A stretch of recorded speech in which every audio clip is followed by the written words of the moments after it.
Hello? Hello? Is this thing on? Hello?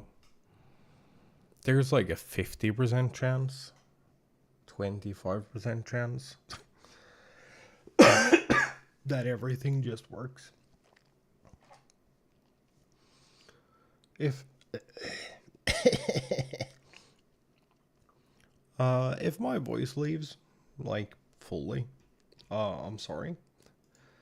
I'm like still technically recovering from like what I assume was like some kind of flu or very angry cold.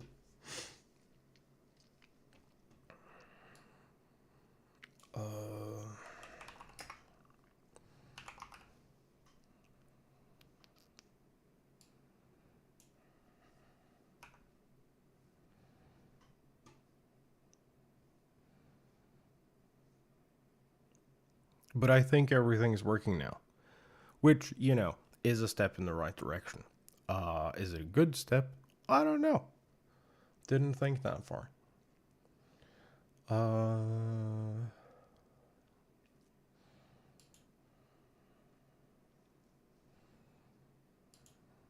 want to copy a link. We want to paste lonk to here. Put lonk in the pin. Manually unpinned or end of stream. Yo, fish. It has been a real long time.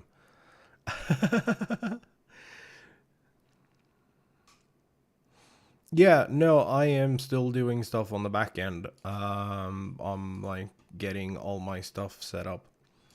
How you been? I need to take this pin and I need to open it on this PC and I need to use this keyboard to copy and paste it over here and then enter and then I can put my face on the screen. Hello. What's up, nerds? I've moved since the last time you were here. It has been forever. Also, I do remember you because you have a really, really, really good username. See, this is the thing that people don't understand about good usernames. You're recognizable. You stick out. If you don't, like, change your username and be weird about it, you're easily recognizable to people.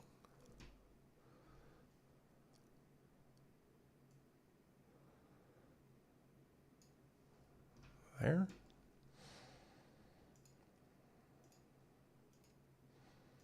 But yeah, it has been forever, hasn't it? I hope you're doing well. I really hope you're doing well.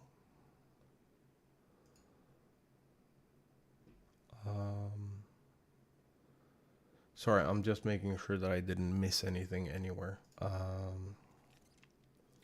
Hence the uhs and ums and ahs as I figure it out. You've been amazing. Nice. That's good to hear. Because, like, you haven't been here for, like, man, has it been, like, 2 or 3 years? Since, like, the last time we were around? It has been forever.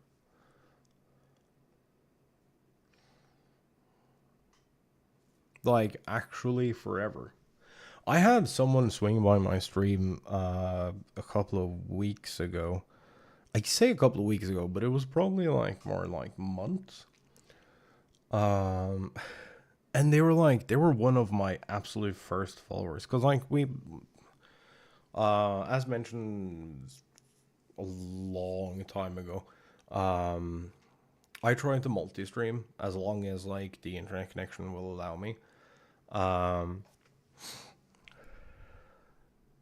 Holy shit.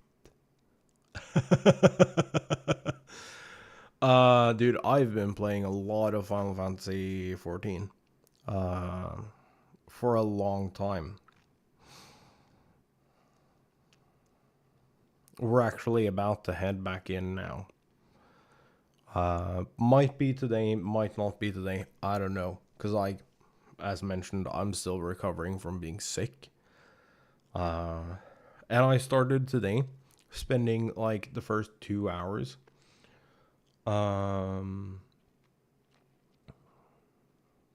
fighting my PCs.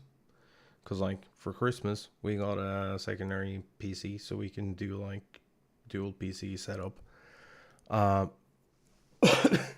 Which has been, like, the best timing. So, about 3 years ago. Oh my god. Yeah, a lot of stuff has happened.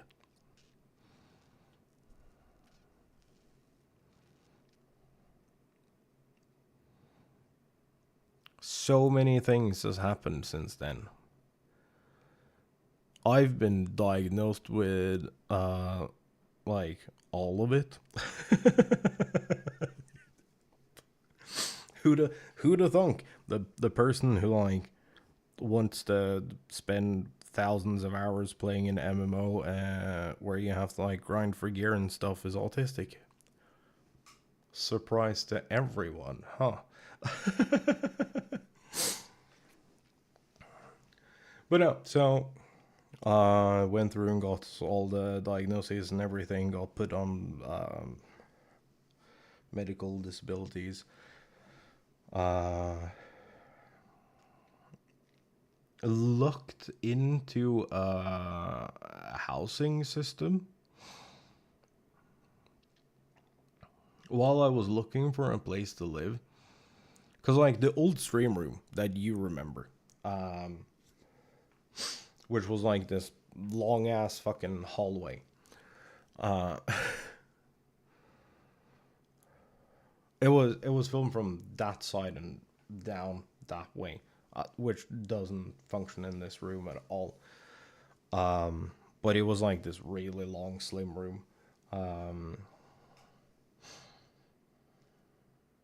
That was at my mom's house.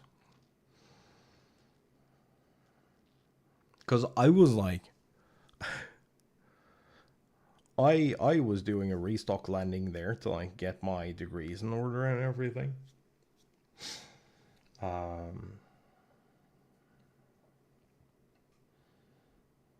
Degrees and diplomas and everything that I needed to study. So that's why I was there. And then during that, I had like an absolute breakdown. During like the final few months of going to school. So this was like just as everything closed down for the pandemic.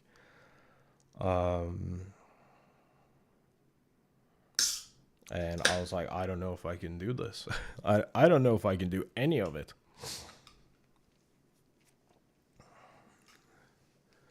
So I realized that I have to go see someone about this. Went and got a meeting with a neuro specialist. Figured out that I have pretty much every diagnosis under the sun, to varying degrees of severity. ADHD and autism being like the primary ones. Fun fact, people with autism and ADHD tend to find each other. So if you're hanging out here, I got news for you if you haven't figured it out already.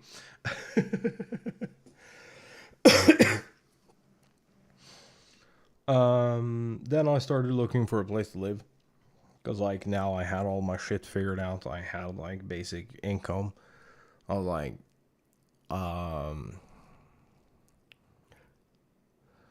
yeah, I should have realized that I was autistic, like, when looking at the people around me.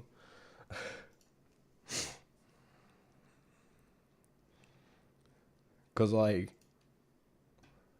people with autism, I know it's joked about a lot, but people with autism will like naturally gravitate towards each other. Um,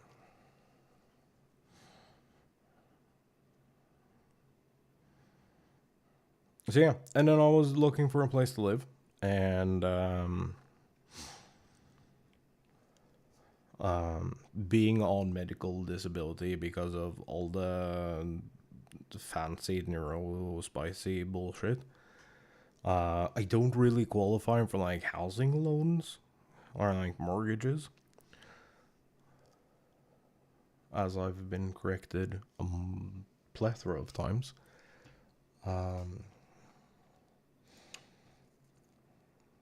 So I was like kind of bummed about that. Then I realized that there is a thing, or I was informed about the thing that exists.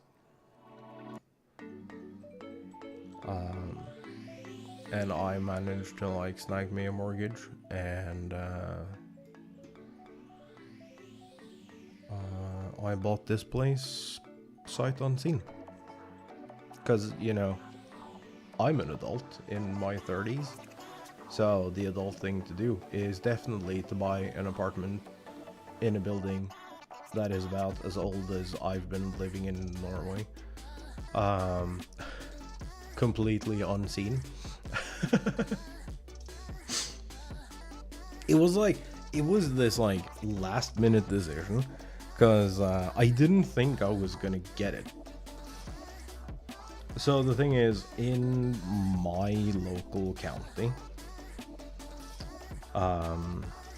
the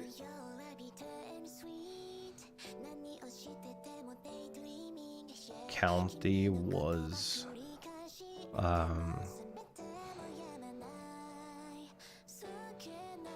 yeah, yeah, yeah.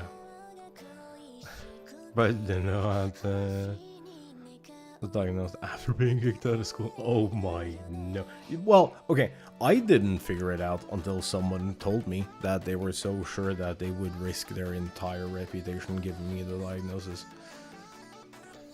I thought I was just cooked. Turns out I am, but not for the reason I thought.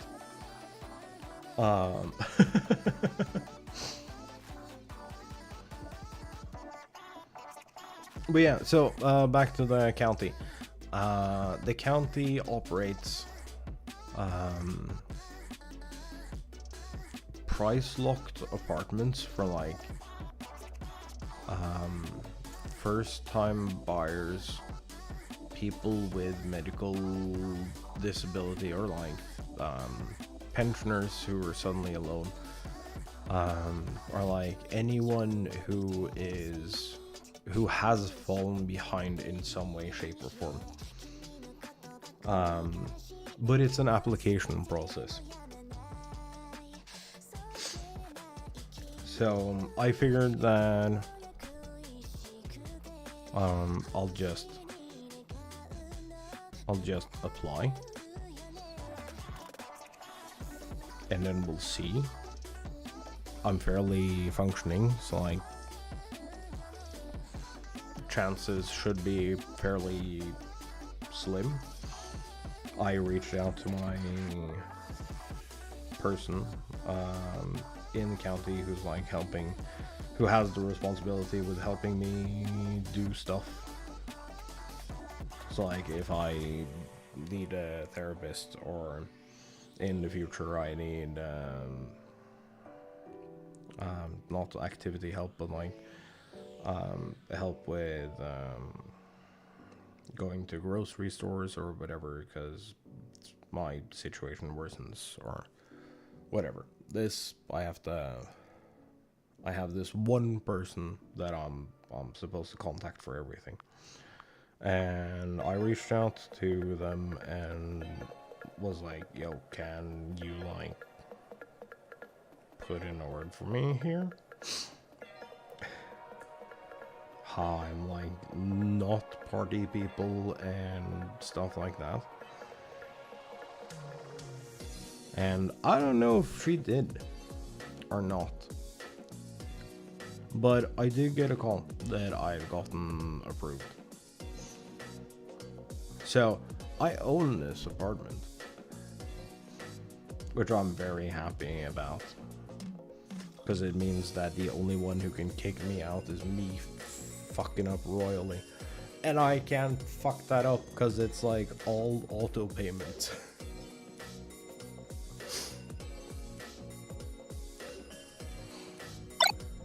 Here but not here.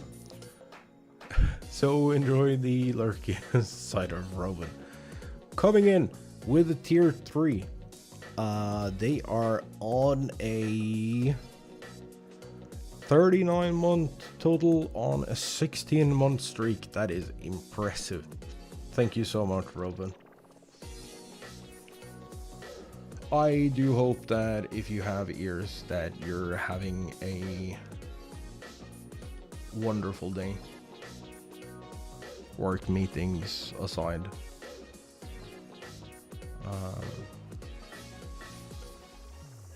I have no idea what we're in. Robin, holy crap. Oh yeah, and you can talk to each other on screen. If it's working, which I don't think it is. No, it is. If you're watching on PC and you can install a browser extension called Truffle. If you're on the YouTube side, I've never seen it work on Twitch side. It's supposed to, but I've never seen it actually work.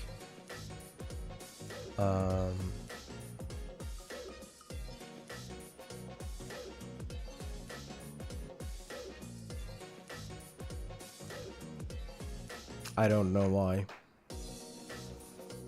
But yeah, if you're on the YouTube side of things, you can you can add the Truffle browser and see the Twitch chat.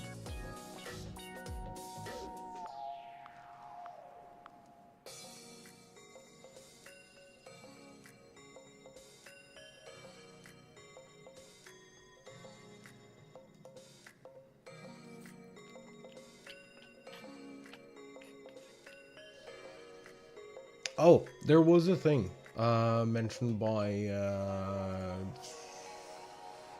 might have been Game Reactor.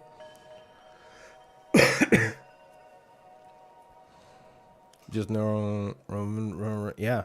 Roven, I'm pretty sure Roven never closes stream ever.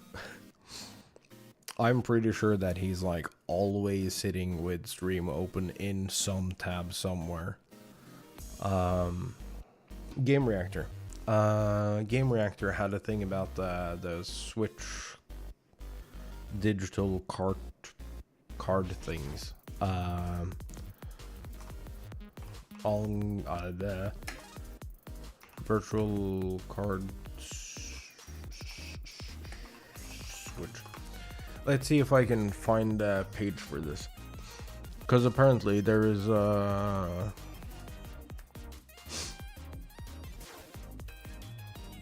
text here. I don't know if they've clarified or removed the text, so I'm gonna see if I can find the text before I say anything.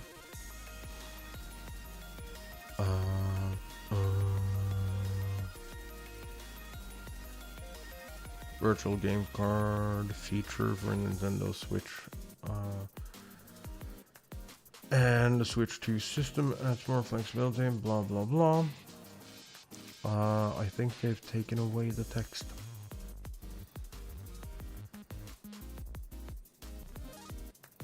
That's annoying. No, here it is. Compatible systems must be linked to a Nintendo account to use virtual game cards. Nintendo Switch 2 exclusive games and Nintendo Switch 2 edition games can only be loaded on a Nintendo Switch 2 system. This edition games. There is two possibilities here. One, it is a Switch 2 edition in the sense that it's a multi-platform game. How? However, okay, so it's likely that it is referring to like the Switch version of like a game like Street Fighter or something else that comes to every platform. Because it says Switch 2 exclusive games. However, some people speculate that the Switch 2 edition games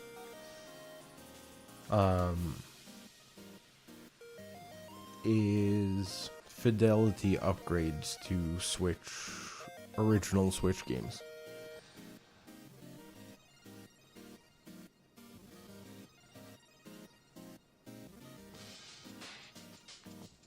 And I can't find the article anymore, but I read an article like I keep saying that it's 2 years ago, but I think it was around Christmas.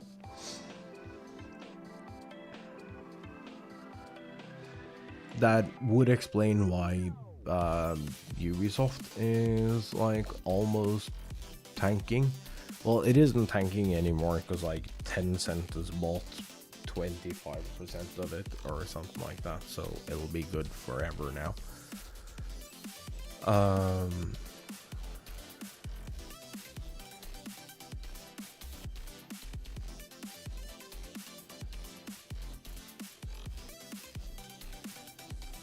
But internal Ubisoft leak in November. I don't know, could have been a whole onion. I've spent too much time around Roven and Fots. Oh my god. I'm starting to make their jokes. Oh, I hate it. Anyway, an internal leak from Ubisoft in November said that they were like halting almost all production of all games because Nintendo was demanding that all games for the Switch get a fidelity upgrade in preparation for the Switch 2. I don't know how real that is, but given that Ubisoft has tanked or quit almost every project they've had,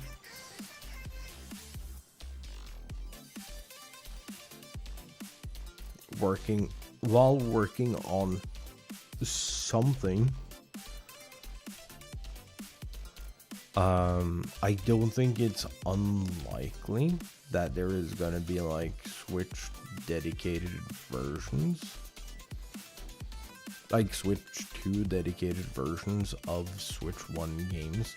So like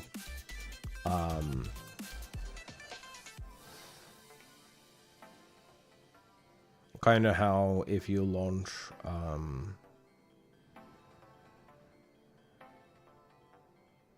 some PC titles like Street Fighter or more recently Monster Hunter, you'll have the option to download the high resolution textures.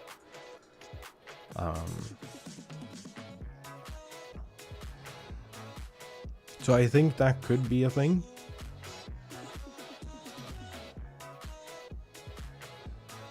However, I'm not sure. I also need to grab my Switch when I take a break, because I have to check something.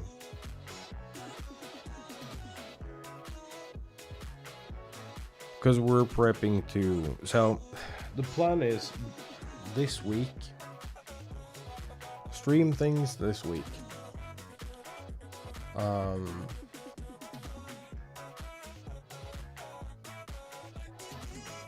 How's the music for you guys? Is it fine?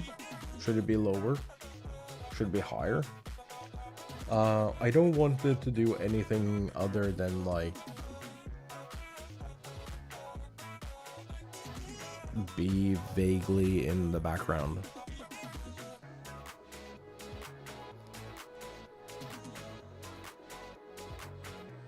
So if it's barely audible, but it's there, that's fine. But it's loud to me.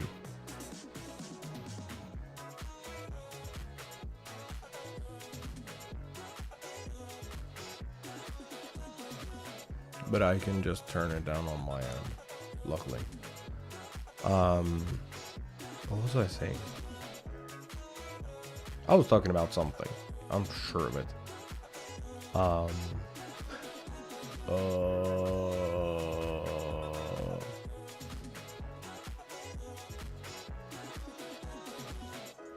Oh yeah, there is stuff. So I rambled all of, not last week, but the week before, leading up to my birthday. I was like rambling every single day about Pokemon Champions, which I think could be like the most interesting thing.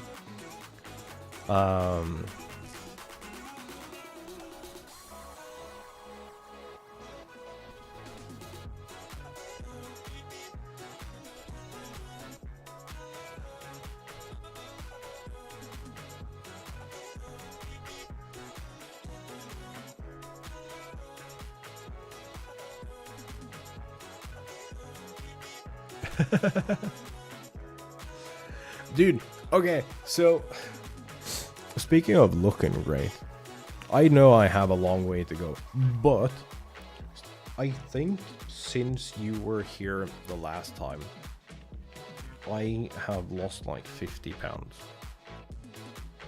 Between 40 and 50 pounds. I was a chunker.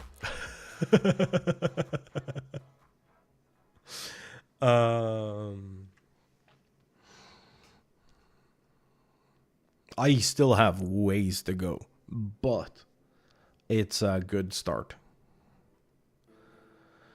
You've moved out. Got a girlfriend. Damn. GG's. Bring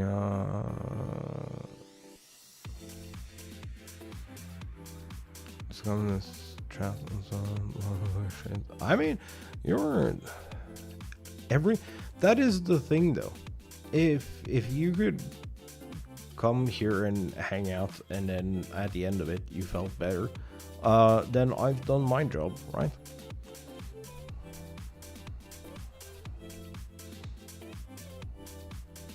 Damn. Congrats.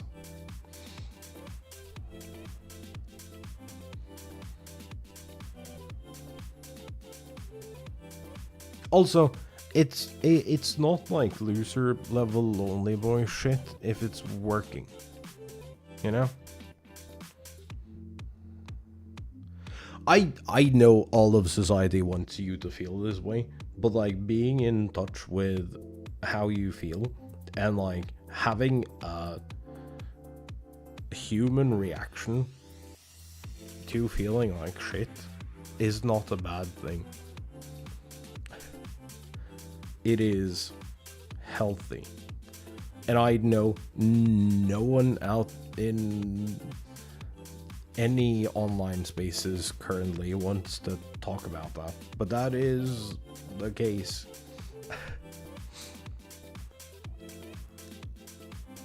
So like, I don't care.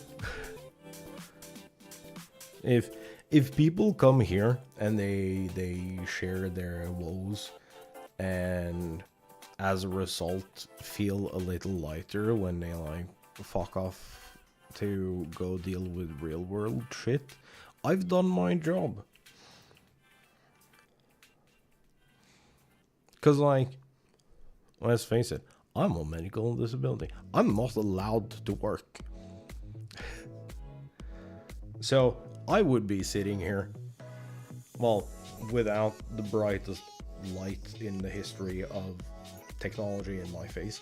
I would probably be sitting here in the dark playing my video games, but I would still be sitting here playing video games anyway.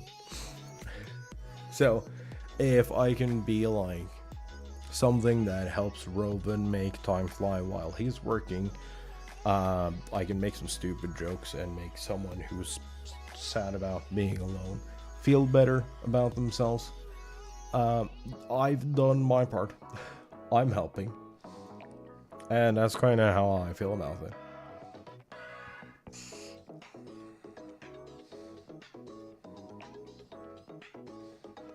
Also,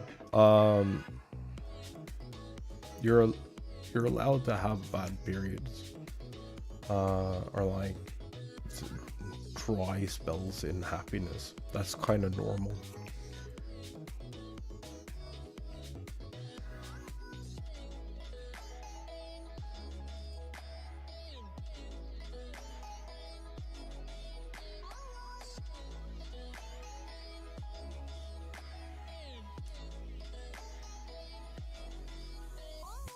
Nice. Yeah, but like that's kind of the deal though. We'll gladly do sessions. I don't know what else to call them. They're not sessions because like I'm not a trained professional. But it's like I don't mind if someone is having a bad day because like a series of unfortunate events unfolded and their pets died, their parents kicked them out, and their girlfriend left them. If you're swinging my stream to like feel a little better, but also you don't have anyone else to talk to, like fucking let's go. It is perfectly fine to have bad days. And also, it's not really, or at least I don't consider it trauma dumping when you're catching up on like 3 years. Like, we knew shit was bad, and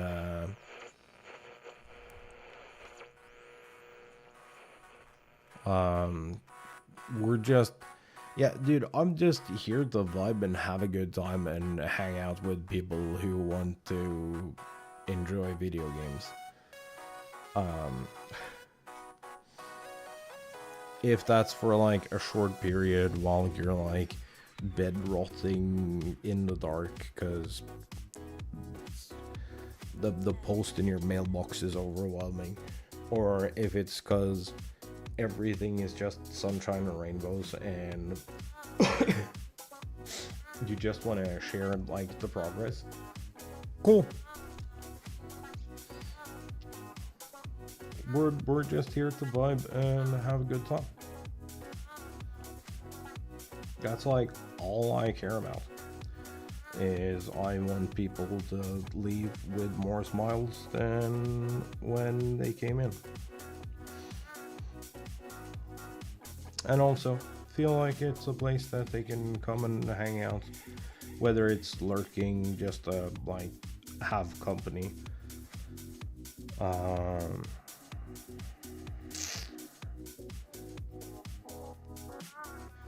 Cause like buddy doubling is a thing, and streams help with that. I know, cause I used to use streams like that. I don't have a stream that goes in that time frame anymore, or that time slot. So I'm kind of a little helpless at the moment, because I have no idea what the fuck to do. Because the stream I used to watch, well, I really don't want to watch it anymore, because they do not align with anything I stand for, and that's just sad. When was this article? 7 hours ago. Blah blah, official unveiling. Incredibly confident moment. Was an incredibly confident moment. Blah blah. Brief and lacking almost entirely in details. There was no price, no release date. No confirmed games outside of Mario Kart 24-man Alliance raid. That is a joke you'll understand if you've been around here for a long time. To name blind bigger, better switch, but when it came to the how, the chips that will power the device screen will make Zelda and Mario look great. Nintendo deemed it wasn't important enough to share right away. Yeah, that is happening in a direct. Not tomorrow, but the day after.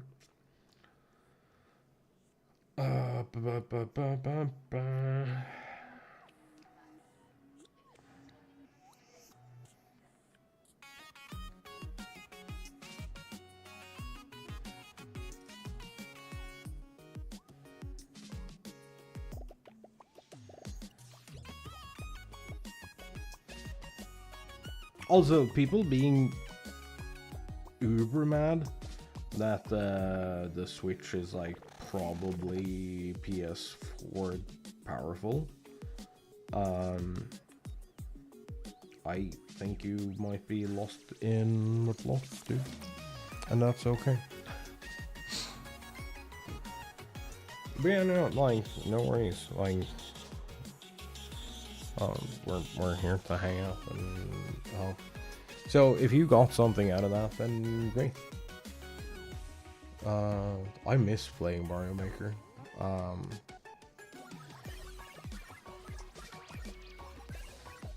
But after the mixer collapse, Mario Maker has not performed well for me, and I've also been interested in a lot more other types of games.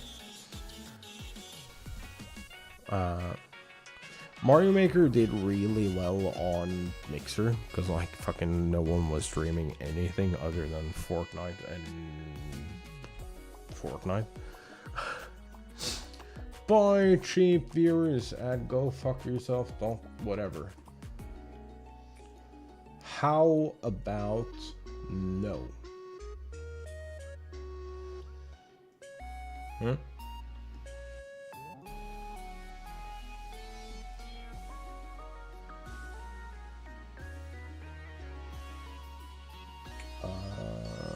Chat message.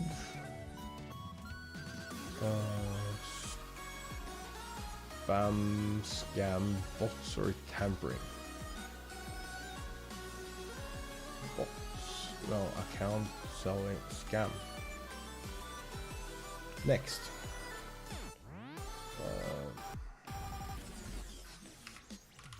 Account is selling and promoting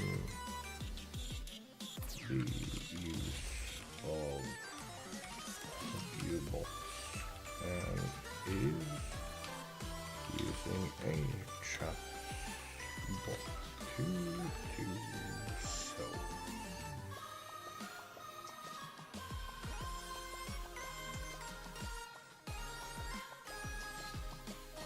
Next. Good luck, loser.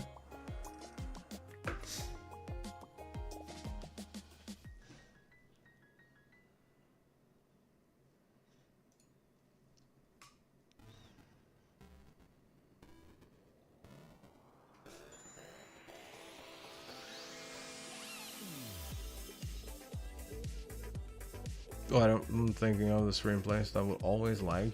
Yes, it was either always laggy for everyone, or like half the people who used it, it was either always laggy or it was always flawless, and there was absolutely zero in between. I never had any issues with Mixer. It would just work.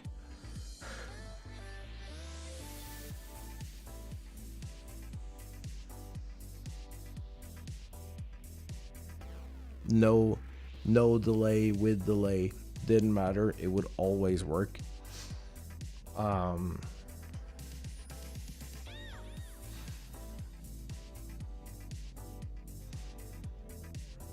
yeah, Mario Maker 2 was really popular over there because no one else was streaming it.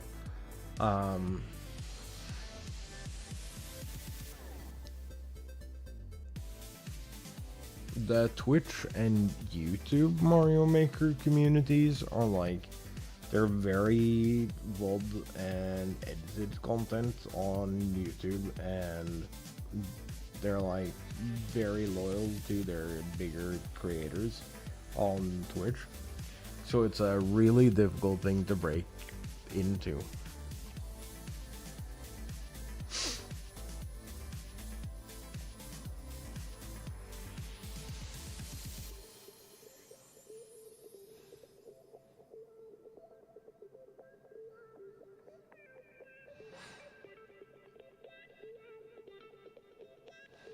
Oh yeah, yeah, dude.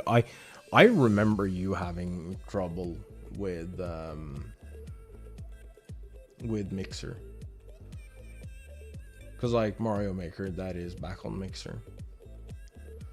You would still hang out tons even if your shit wouldn't work. I was like.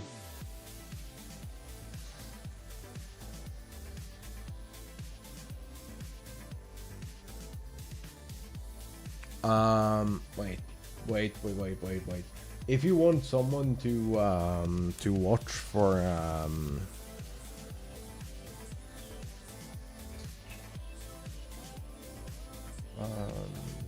Mario Maker content, there is 2 people to watch. I open this new tab. Oh, that's the wrong keyword. Because I'm a genius. Shut up.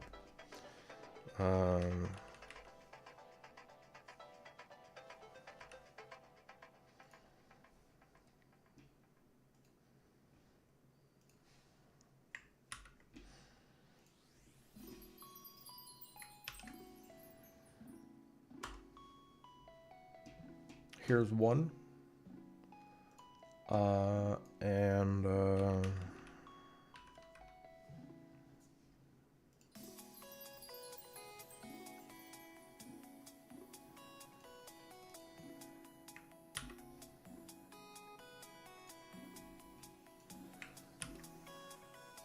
Oh, wait, why didn't you... Brother.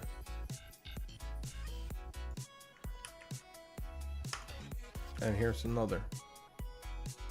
I will also be putting those into the Twitch chat.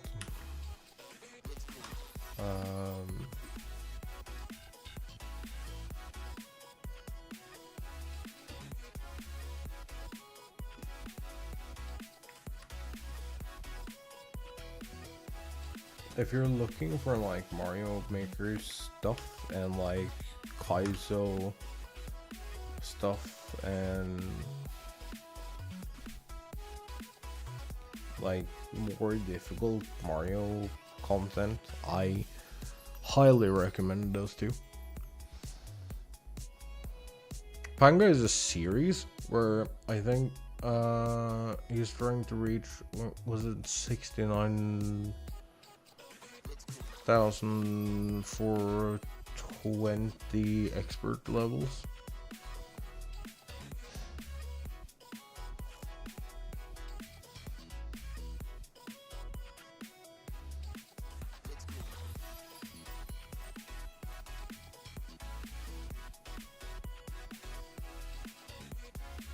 Is at like 7,000 cleared levels currently, with like 309 levels skipped. Cause he did a no skip series, did several no skip series. You can find them in playlists. You'll find them clearing 1,000 levels.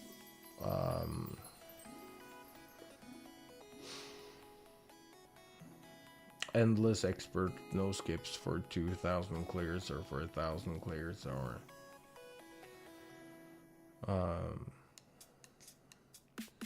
and then whenever he failed the challenge, the season counter would go up and it would start a new playlist. Um,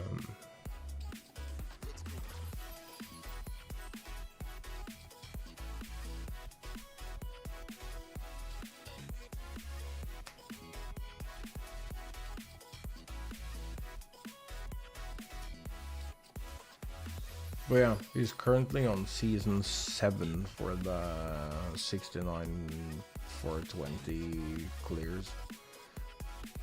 No, he's on season 8. So every 1,000 levels, the season counter for this series goes up. Kind of fun. Yeah, he's like past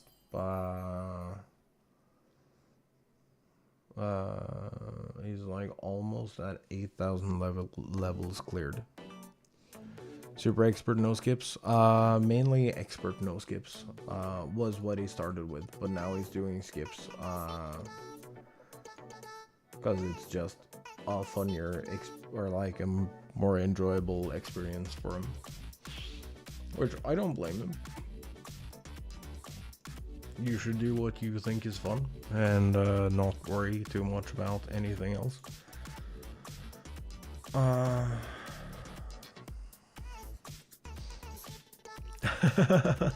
I'm the complete opposite. I like chill content creators.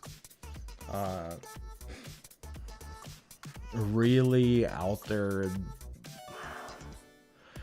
I don't necessarily have anything against them.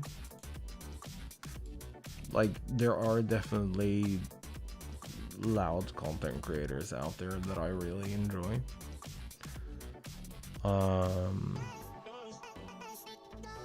But usually that is not what I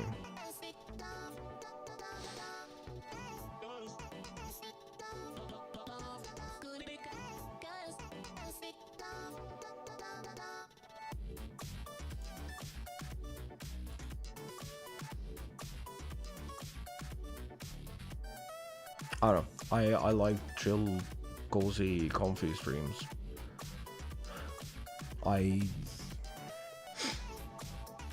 Which is kind of why, coming back to what I actually wanted to talk about.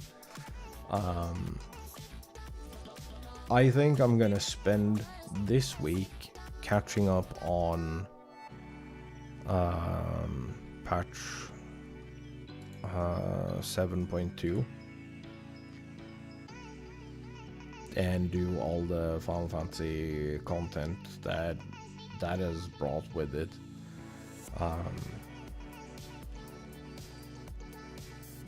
And then I kind of want to split my time a bit. I've been talking about this with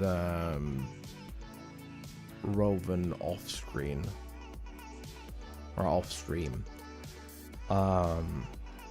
Like planning out a content schedule that allows me to play games that are heavily dependent on like grinding without one burning out and two getting stuck in playing only that one game. So currently the plan is that from, well, it might not be from next week because I'm still waiting for some stuff to arrive. However,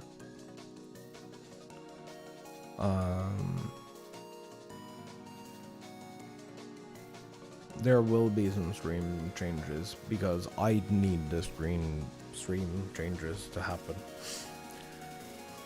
There will still be set days.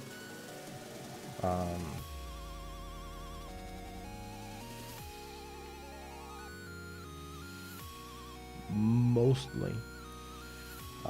Some days or some weeks it'll change because we need an additional day for something else. But the main idea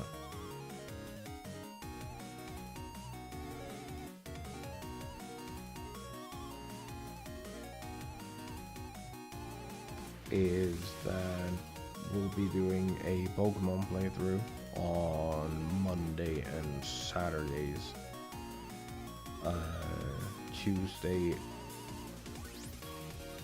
Tuesday, Wednesday,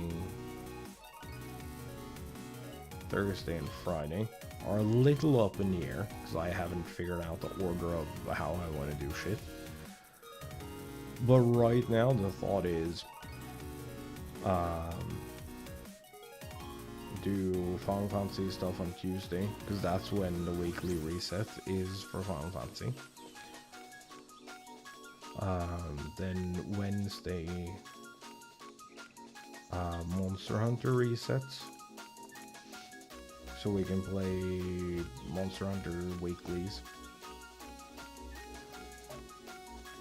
Then Thursday will be either Final Fantasy or Monster Hunter, and then Friday will be either Final Fantasy or Monster Hunter, and then we'll close the week off either by continuing the playthrough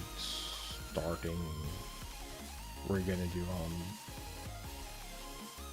Mondays, or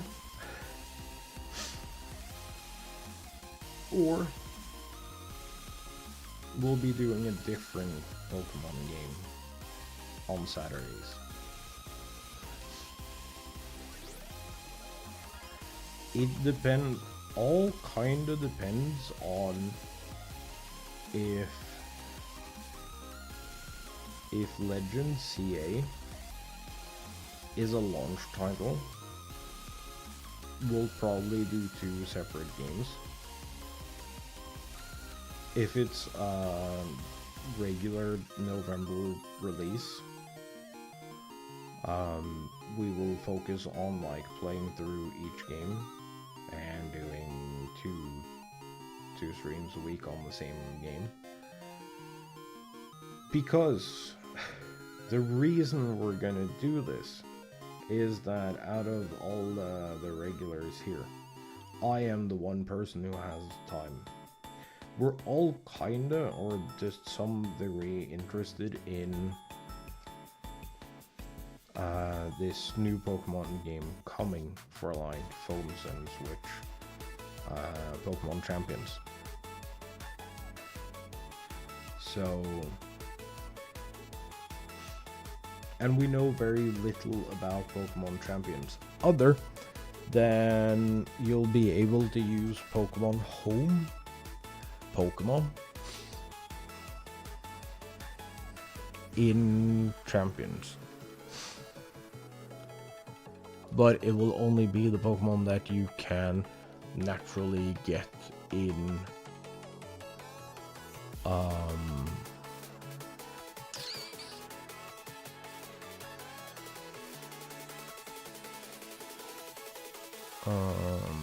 in Pokemon Champions at launch.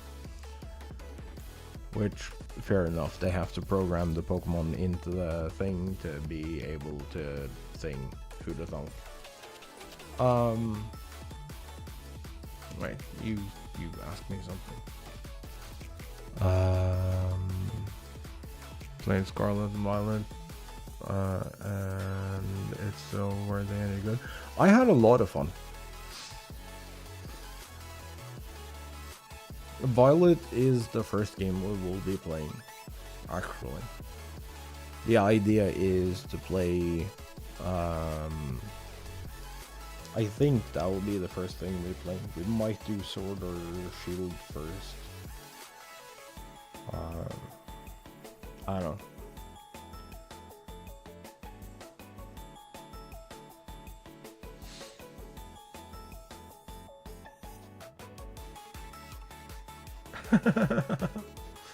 Dude, Pokemon is so good. Pokemon is like genuinely so much fun. But yeah, because of this like competitive battler that they're putting out, I am the only one who has time. So I will be like responsible for like making sure that competitively viable Pokemon hit our Pokemon Home accounts. And we decided that I should do that on stream because that is fun.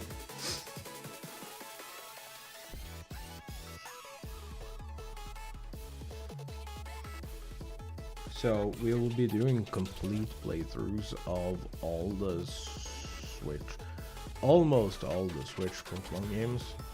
We'll probably not do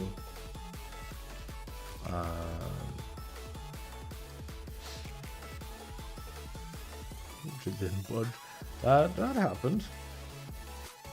But see, now you're an adult. Now you can just get Pokemon games. I have so many.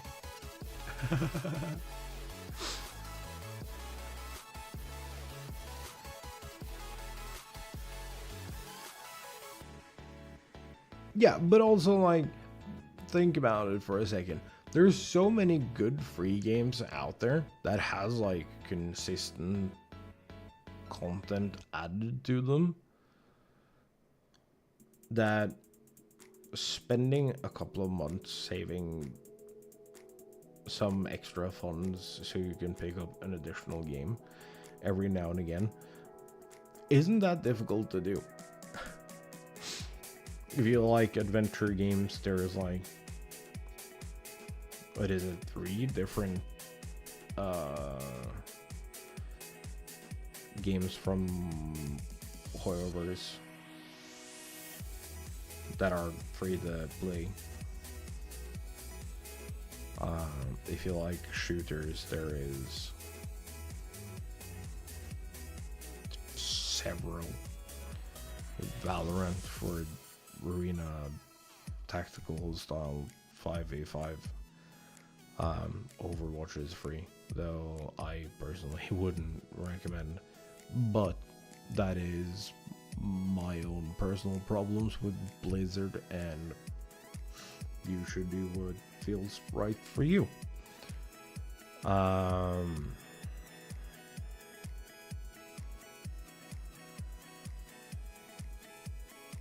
Then there's fucking Fortnite. Fortnite is such a good game, and they've added so much stuff to it over like the past few years. You now have a first-person tactical shooter, you have a BR, you have a racing game, and you have a Minecraft Lego thing, all in the same game. So, like, not playing Fortnite, if you're trying to save money to buy a game, not playing Fortnite is like a wild decision. Lego Fortnite is so good.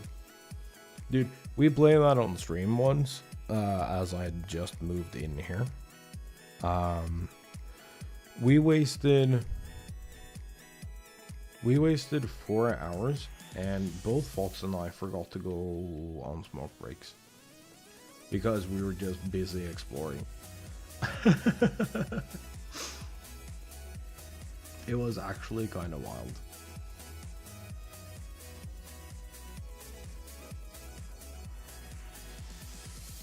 Rocket racing is really fun. Sadly, it doesn't have a lot of players, but it is really fun.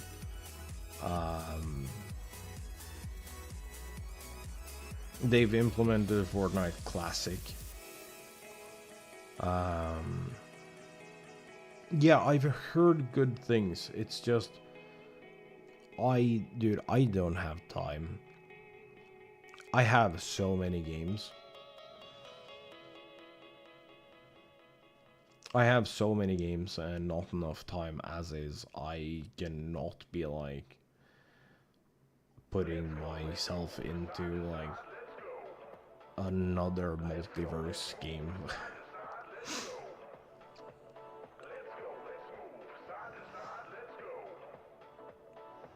But yeah, that is also one of the things. If we hit like a dry spell in this new format that I'm thinking about, let me just fucking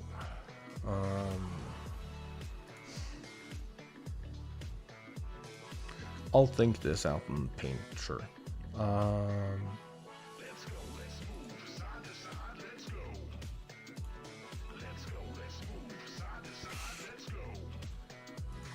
Can I have it fit the page? No.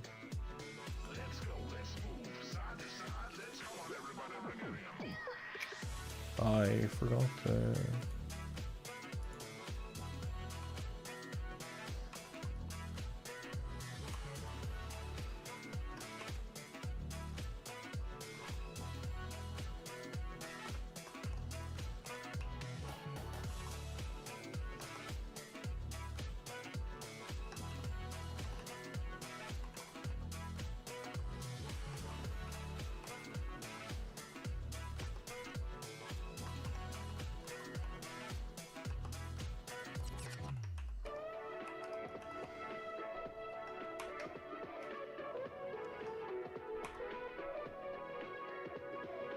Oh.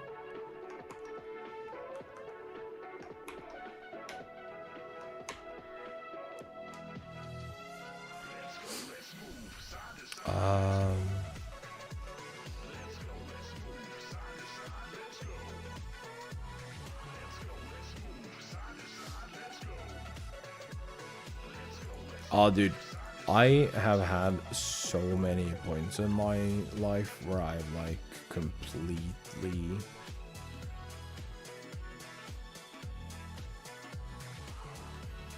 I've so regretted getting rid of my games.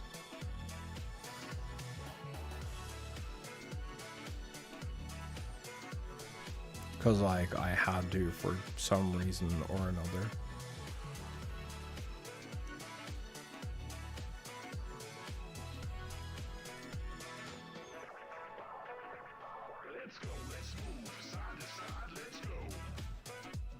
Alright, I need to type this out.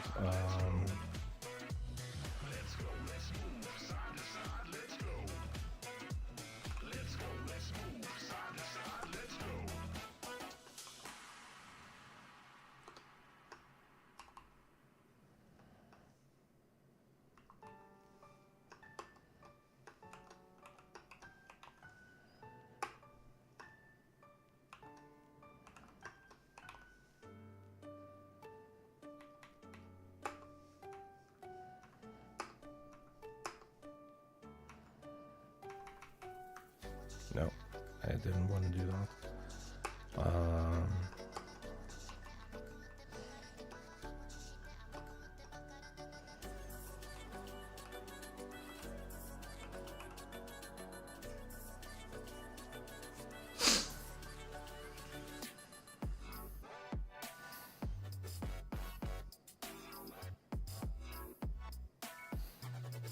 Yeah, that is definitely a downside with being an adult.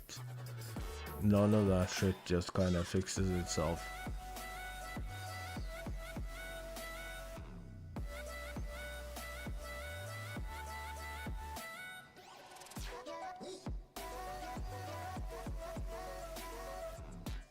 Can I?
absolutely love how this is working.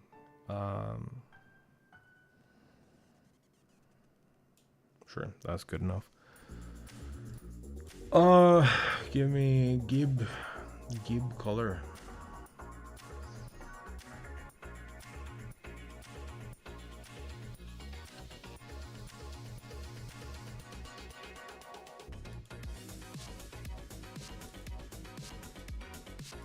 Sure.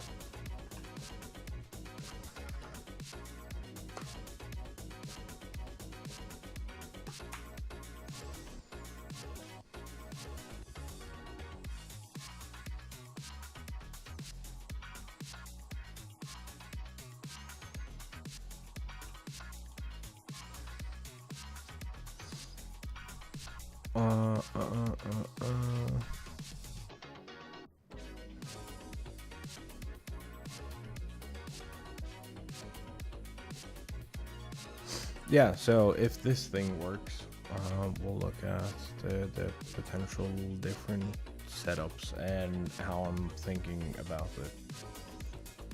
Hey, it works! Sick!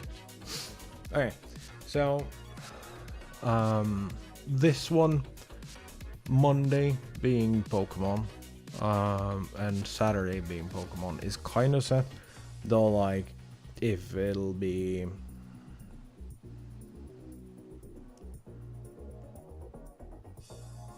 yeah, don't worry about it. I'll just ramble for a bit and then I should probably take a short break too, because I'm like absolutely fucked after my workout today. But I do want to talk about this first. So like the reason I want to set it up, either like this or whatever, is that I want to like start the week and end the week with something chill. Pokemon, something chill. The reason I split Final Fantasy and Monster Hunter here, which is not necessarily something I need to do. This could also have been like, instead of every other day, it could have been like Final Fantasy together, and then Thursday, Friday, Monster Hunter. That is also a potential thing, because like the Monster Hunter weeklies, we don't necessarily need to do them on Wednesday. However, if Final Fantasy becomes like super slow again, having 2 Final Fantasy days back to back and having one Final Fantasy day where we play Final Fantasy 14 and then having another Final Fantasy day where we play like a single player Final Fantasy back to back is kind of weird. Which is why I thought about like initially spreading them out like this, or like doing 1, 2, 3, 3, 2, 1.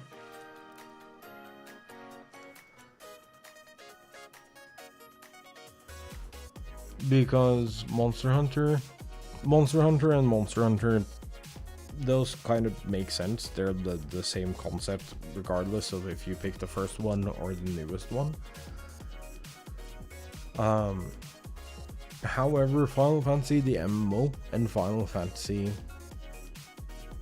the single player games are two very, very, very different things.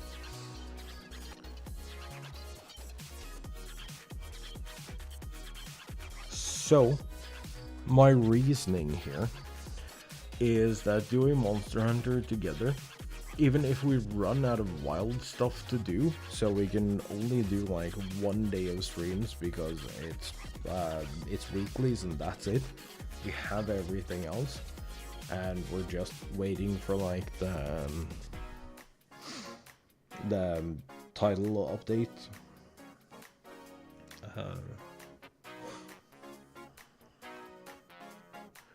there's still enough like resource hunting and everything else to get here that we'll probably be spending 2 days regardless. And then World or Rise or any other potential Monster Hunter game, they're so similar in how they function that it probably just makes more sense to lump them together.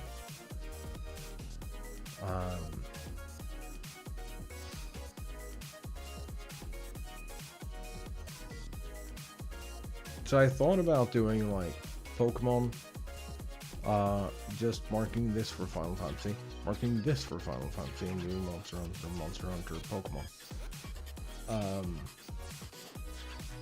However, if people start coming back to Final Fantasy,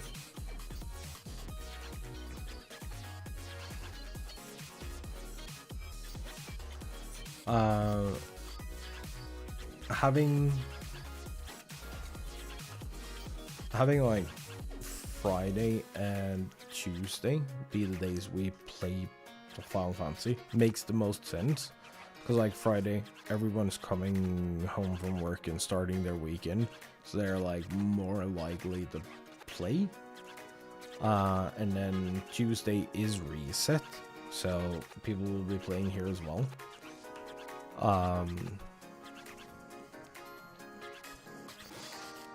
So a way all of this could play out, would be like Pokemon, Final Fantasy for like the midweek grind, Monster Hunter, Pokemon. However, I kinda expect Final Fantasy to be kinda slow between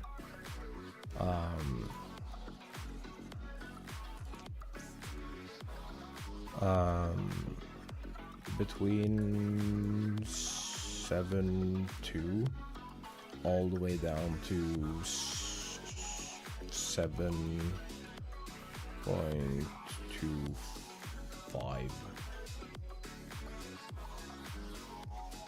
I expect this to be slow.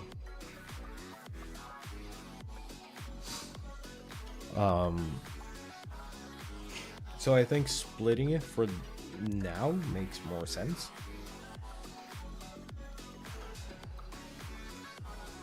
And then just like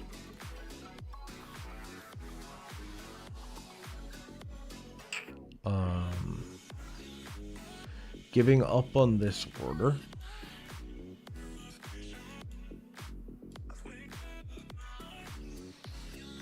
and focusing on this one is probably the way to go, because that frees us up a day here.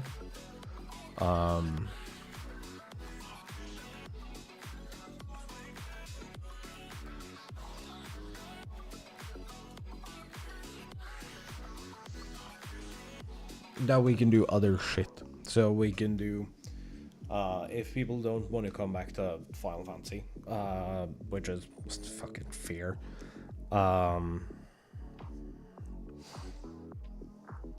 we have this free day here on Fridays where we can do like an additional Monster Hunter, we can do a single player Final Fantasy, we can do more Pokemon.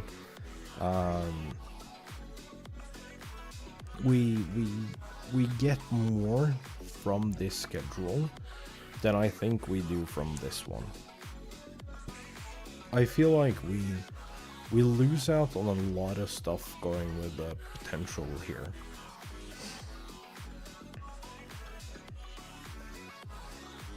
But also, if Monster Hunter slows down, this day also experiences the freedom powers. Cause like maybe it only makes sense to play Monster Hunter once a week once we've gotten all our gear and all our weapons and everything is like properly built. Then we have 2 free days. And yo, welcome back. How you been? How's Fortnite been? You've been grinding out Fortnite recently.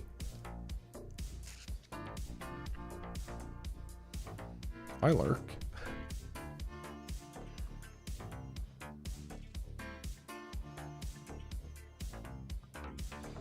Yeah. How are you feeling about it? I haven't had a chance to play 7.2 yet. So if you play that, no spoilers, please.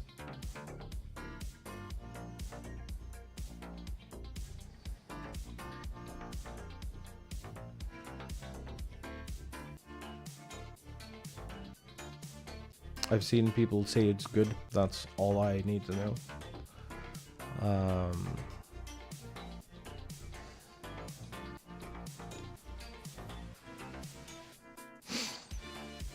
That's good.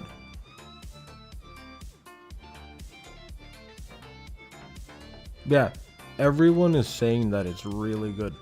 So I'm looking forward to starting it. We will probably be starting it tomorrow, because it's like 9 p.m. right now. Well, it's a quarter to 9.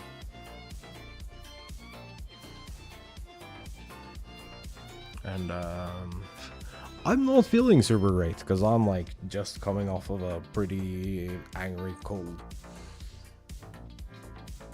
I've been like fucked up for like a week straight. But I've been really looking forward to it. Everyone is saying that it's good. And no one is spoiling it, so it's got to be really good.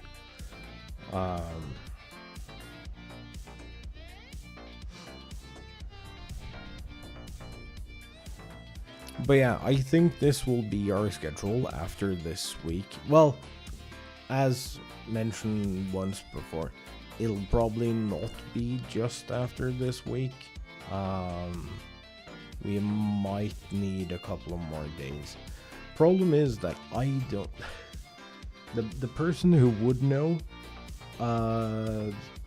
isn't getting tracking information, so I don't know.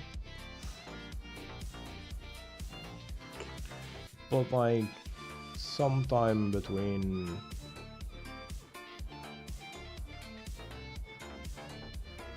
today and the end of next week, I believe, we will be getting the stuff required to like implement this weekly schedule. Oh, there went my Twitch chat. Good luck.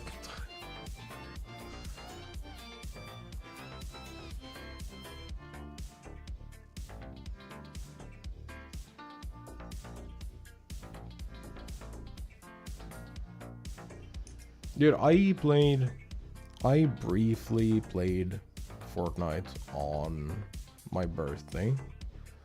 I put in like 47 levels or something like that in like a 3-hour session.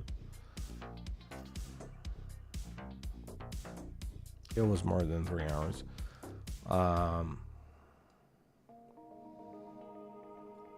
But like we put in so much work into those first few rounds. I had like 800,000 and 1.3 million XP respectively for the first and second match. It was absolutely insane.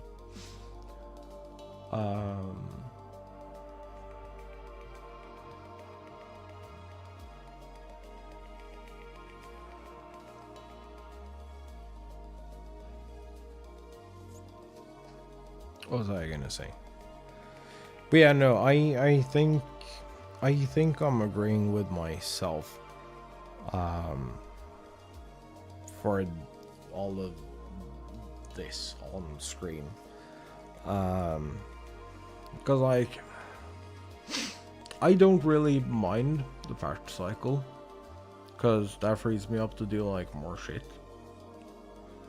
I expect that throughout like the coming weeks, Monster Hunter will be slowing down for us as we like run out of shit to do. We're 30 days out from the title update, I think. Like first main patch, which adds new difficulty, a bunch of weapon adjustments, a new gear set, new weapons, new difficulty to monsters.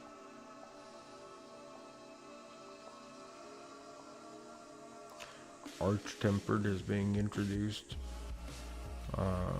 Soshia is going to be a roaming. There's a lot of cool shit coming.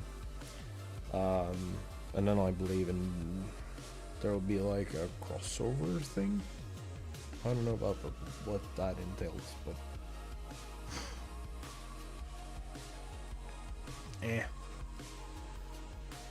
But yeah, I think that throughout, I don't know, towards like summer, we will probably be starting to run out of shit to do in Monster Hunter.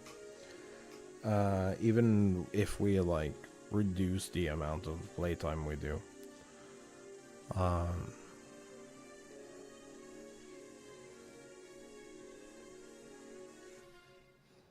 I think we will be starting to run out. It'll take longer as we adjust, and like there will always be like weeklies and things like that to do. So I'm not worried about having at least a day of content. But then we'll also be like free to do other shit. If we do run out of stuff to do. Because then we only need Wednesday, which is what this is indicating. So I think this setup is like the best, where like this is a set day, this is a set day, this is a set day, these are optionals, and this is a set day. I think that's good.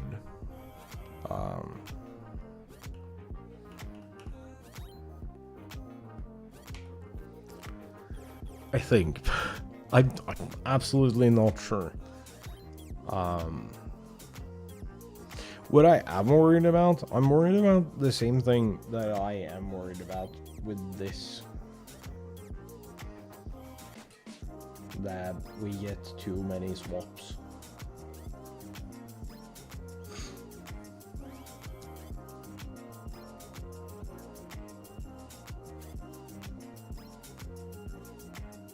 Because that does actually greatly impact whether people show up or not.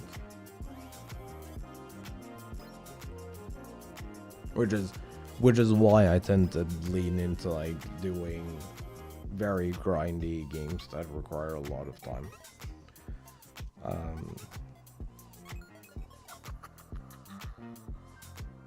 Sorry, I just have a lot of shit happening at once today.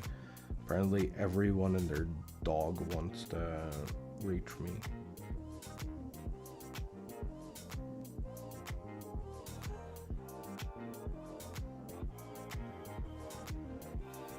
And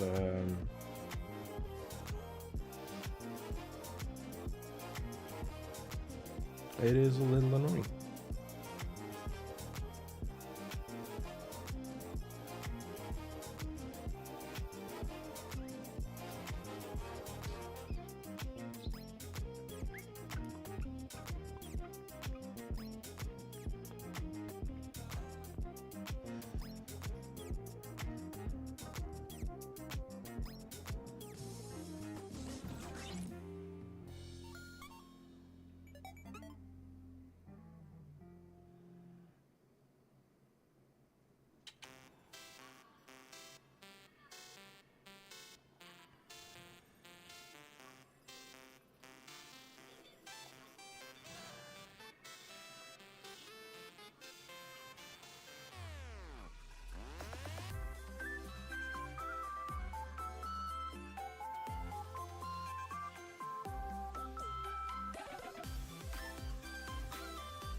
I don't know.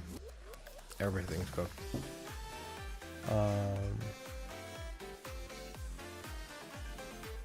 But yeah, if you have any thoughts about this, feel free to share them. But I personally think that loading the later half of the week with like potential free days is better, and focusing on doing stuff on reset.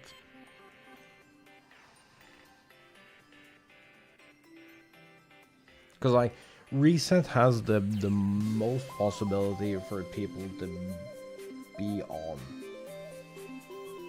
especially for Final Fantasy. Final Fantasy can be an absolute nightmare in post-patch to get. If you want to do stuff, it can be an absolute nightmare.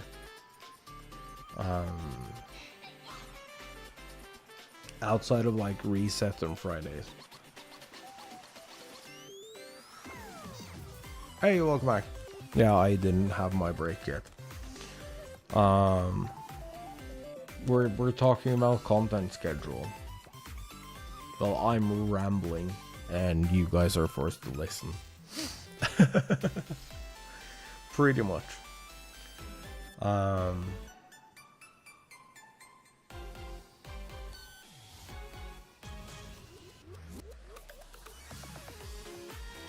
I have pretty much landed on this.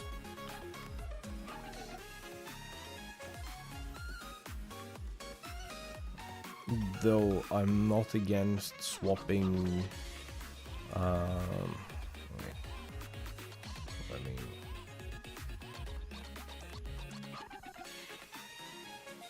Leave myself with some lines and stuff here. There we go. I'm not necessarily against swapping these two.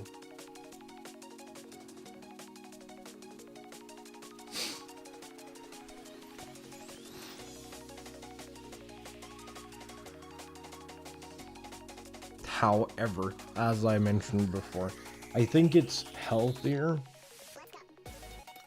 given the potential for like not having enough Final Fantasy 14 things to do, to have it on the back of the week, or like on the back half of the week. So while I am down to swap these, I think this original suggested week plan or week schedule is the most practical one.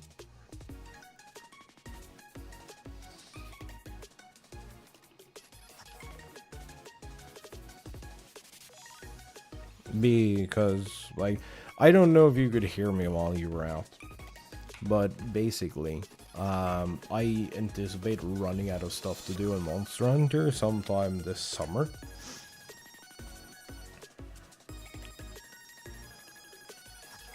And then if I'm running out of stuff to do in Monster Hunter, and I've already ran out of stuff to do in Final Fantasy, it doesn't make sense to have like back-to-back days.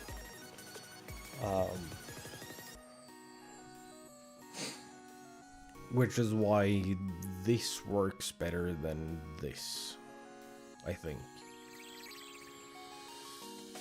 Because we have so much Pokemon to do.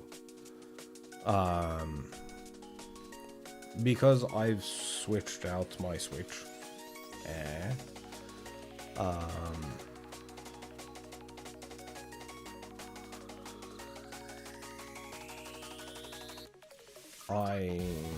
We can do like complete playthroughs.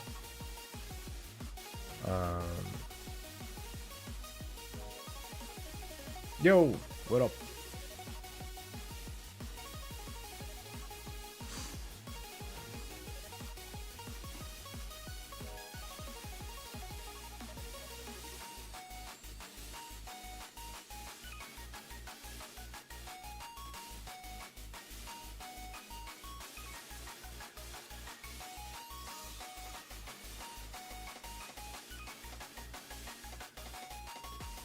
The weather. That's fair.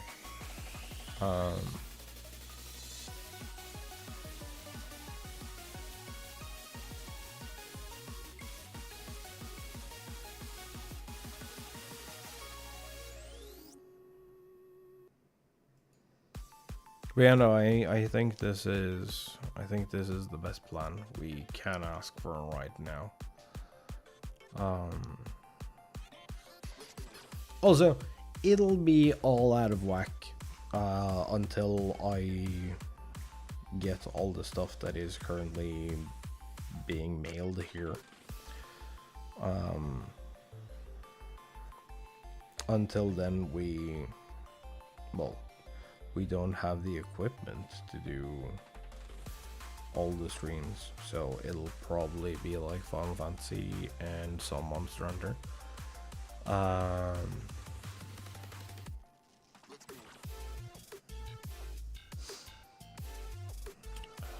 Yeah, okay, so yes, having a Fortnite thing for my channel is good for my channel. It is really bad for my own mental health. I fucking hate that game. It is the most abusive relationship I've ever been in.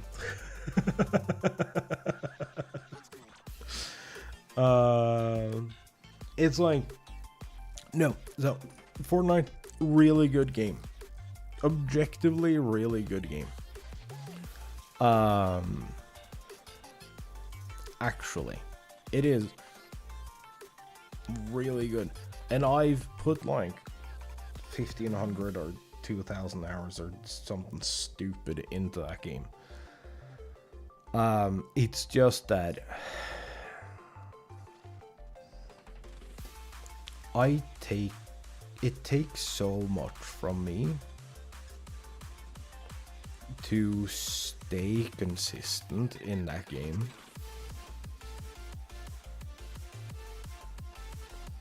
I basically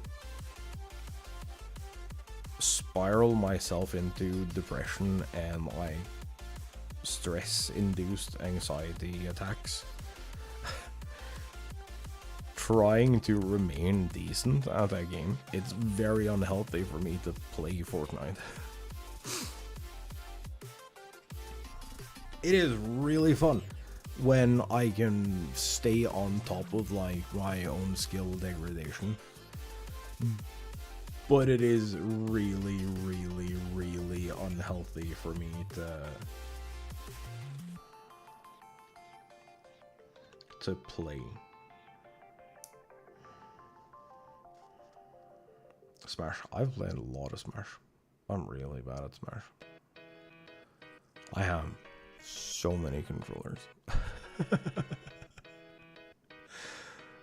Yeah, I've thought about it, but also like the idea of finding a set schedule with like the potential of free days is that we can rotate in and out games when we're in downtime. But also the main thing is getting these like these Monday and Saturday streams so we can like farm out competitive Pokemon because of the game that is coming out, the Pokemon Champions.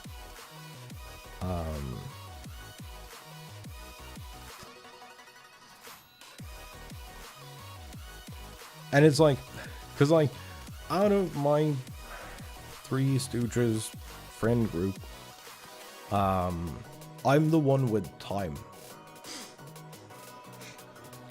So all of whatever you're seeing on the screen is trying to make everything work for everyone. Which is why I mentioned that Final Fantasy will be slow, probably, so it'll free up a day for us on Friday. Monster Hunter will be slow once we start getting all the gear, because then we're like just simply running out of stuff to grind for, and that will free up our Thursdays. So we can put in more games once these games that I like really enjoy are starting to run dry.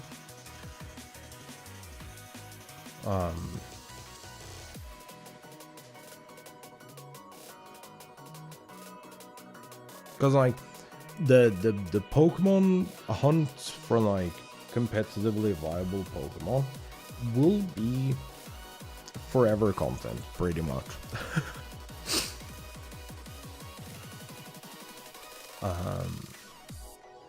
As like metas change and everything, we will always have stuff to do.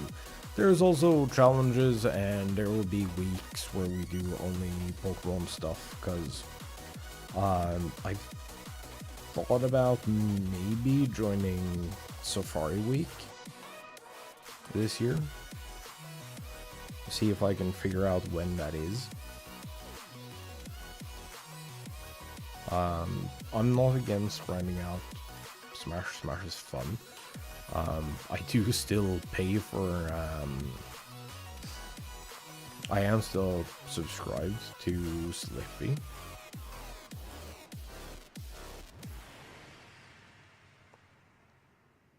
So we could do melee stuff. I do not want to hear any suggestions about Ultimate, because that netcode can absolutely go fuck itself. It is so bad.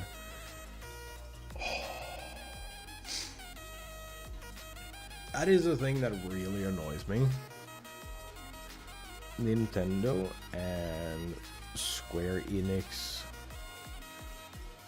refusal to change netcode. Cause like it works in Japan, so who cares? And it's like, yes, it works in Japan because everyone lives in the same building, dumbass.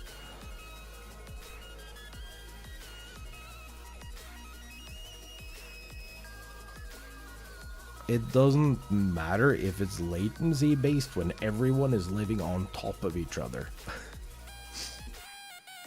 The only ones who will be having a problem is the people on the first floor and the people on the 222nd floor.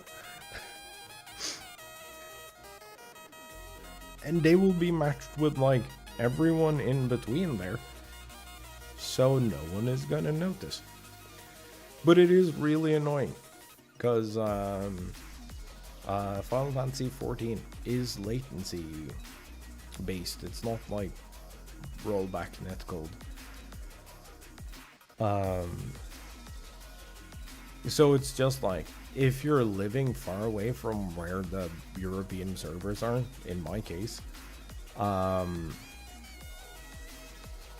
your raiding experience is just worse.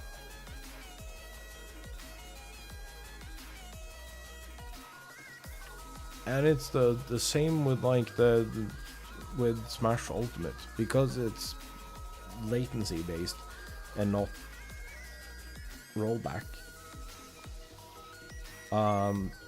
You can tell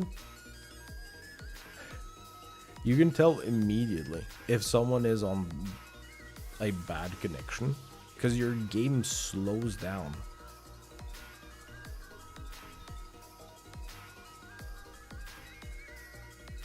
Everyone has moved on from latency based. Even the most stubborn fighting game devs have moved on from latency. Like, it is time. And yes, I understand it's a lot of work to make an MMO coded. I get that. I understand that.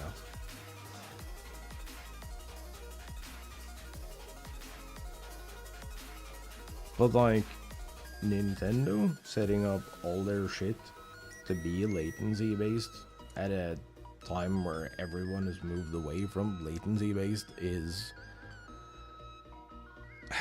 well, it's Nintendo doing Nintendo things. I don't know what else we should expect at this point. But yeah, that's the idea. This is like the rough idea.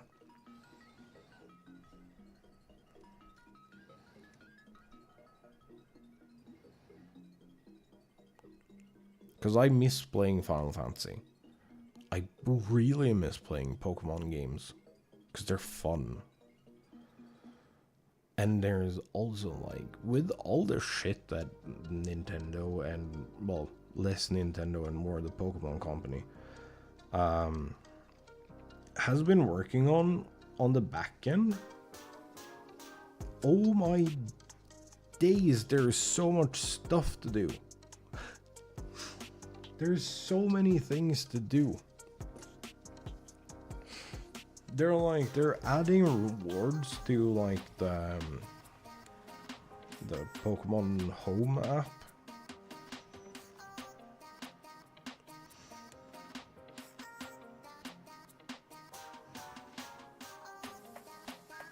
There's like a ton of rewards being added to that.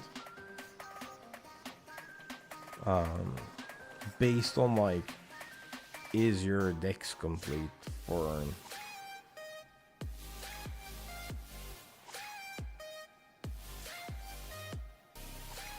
different games, and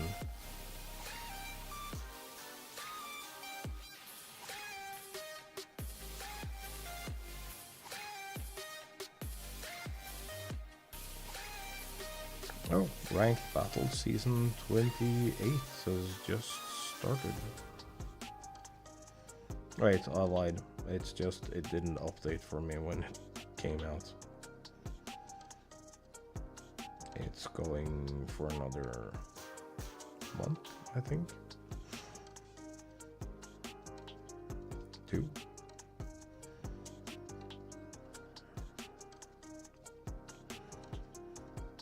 But yeah, completing Pokédexes for specific games. Sword and Shield, Pokemon Let's Go gives unique rewards.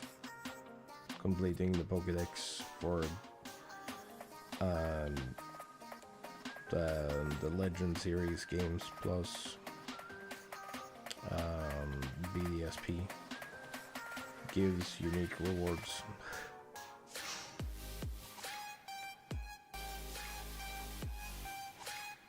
Completing Pokédexes for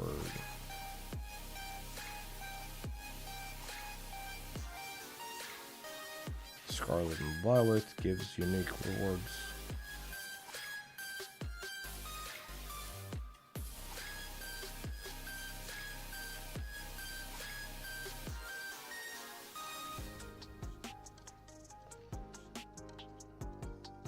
First time transfers gives unique rewards. There's so many things.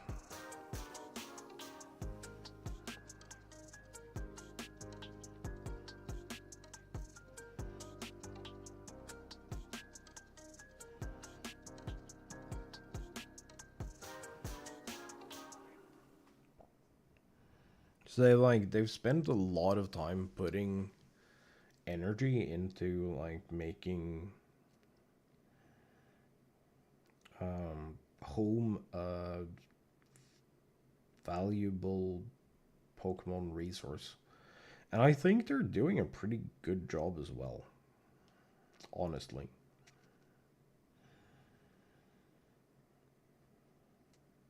Oh, my playlist ran out of stuff. But yeah, I'm not against having a Fortnite day or a Smash day or whatever.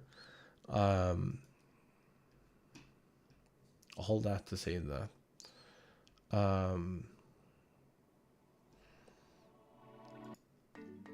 But the idea is I do want to focus my efforts around these 3 games specifically because they like bring me a lot of joy.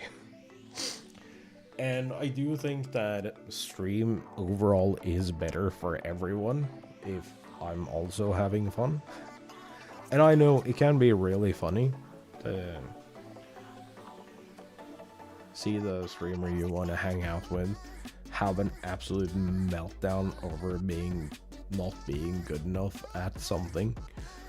I'm aware. I am the same way, don't worry.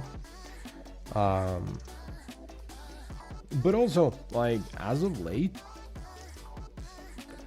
Pokemon in, like, the YouTube Shorts algorithm has not performed at all.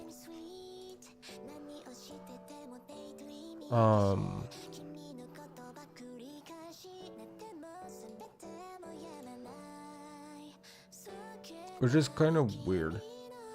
Also, Shorts, we're getting to this weird point in YouTube, because, like, I don't know if anyone cares about this beyond me, but I'm gonna ramble about it still.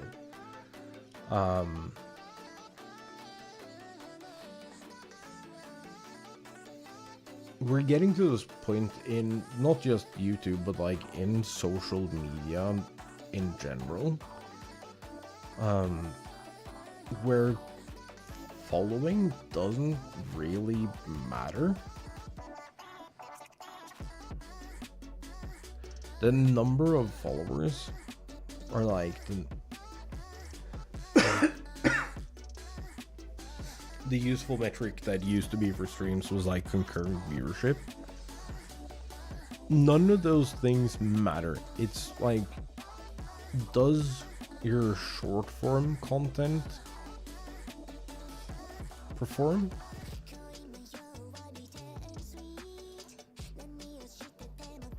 Wait, how does this have a comment but it's not? It's not held? What? No.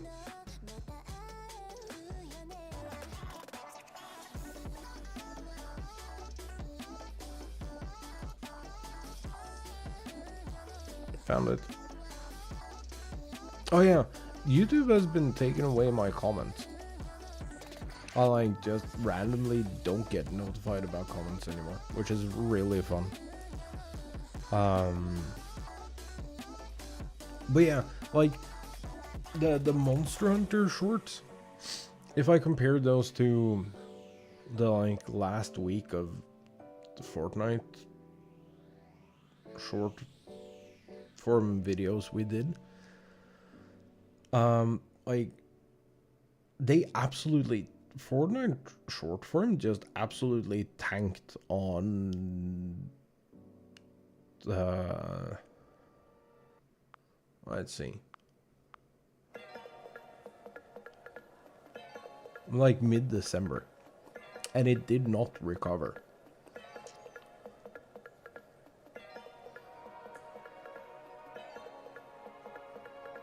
Like December 11th,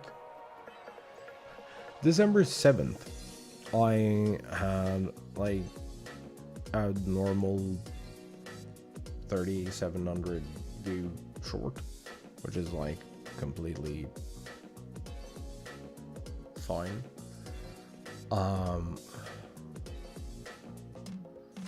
On December 8th, the next short that went out was 403, and it stuck around like 400-ish average until December 11th, and then on the 12th it just dropped off completely with like 19, 20, 20, 16, 23, 21. And like all the Fortnite short form just completely tanked, and it never recovered.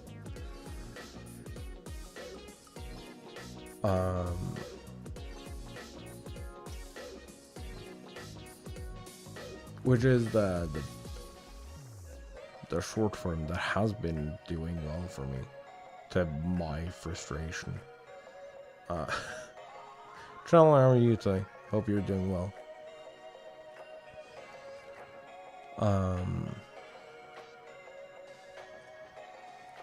Monster Hunter has been, like, given how badly Fortnite suddenly just tanked for me, Monster Hunter has been fairly successful.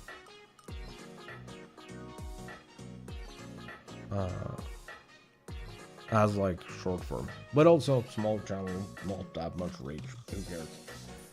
But it's just interesting to look at. So it picked back up with Monster Hunter, but it's not converting.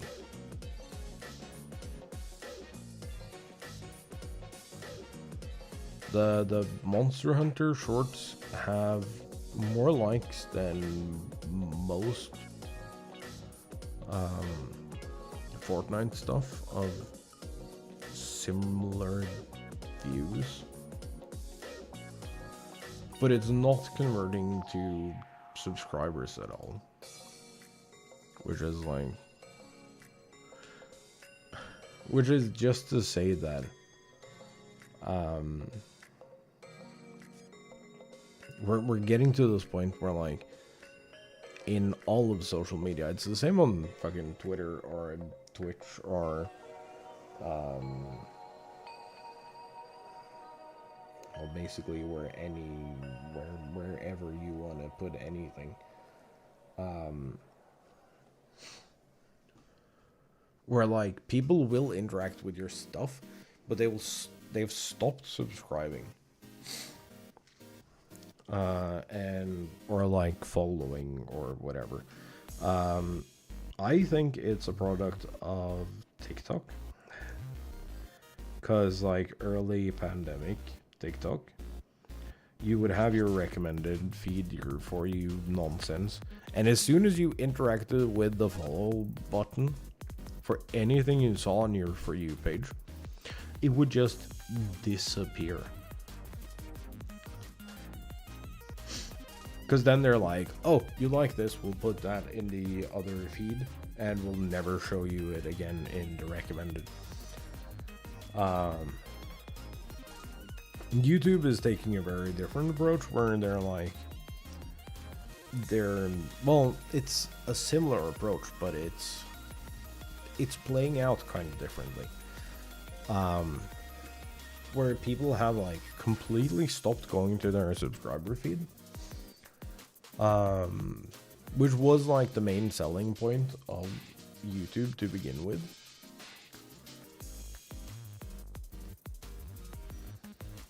That you could, like, curate your own nonsense.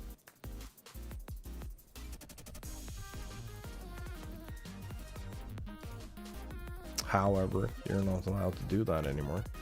Also, I've been yapping for so long that I do not think that I am going to take a break. I'm just going to ramble on for another, I don't know, 30 minutes or so. I'm going to hop off at 10, I think. Because, like, still fucking recovering from being sick. But I'm feeling a lot better. I am, however, cold. Which is probably a sign that I'm not doing great.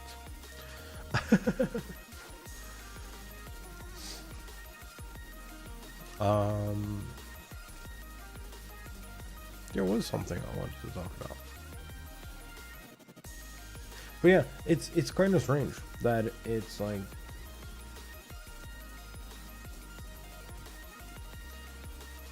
that everyone is, like, moving away from, like, curated feeds, because curated feeds is, like, the most useful thing, but also I'm not using it either. Chat, who here are still using curated feeds? I'm kind of curious. If you're, like, putting something on the TV from, like, a YouTube app or whatever, Do you care what it is, or do you just put on the first recommended and let autoplay do the rest? What's the deal?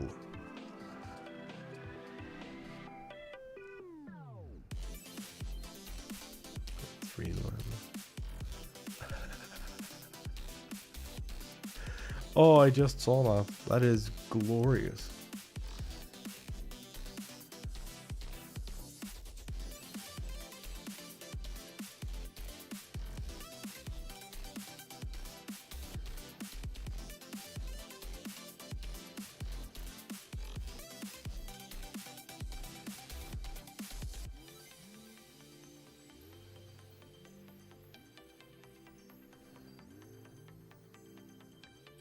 Dude, I miss playing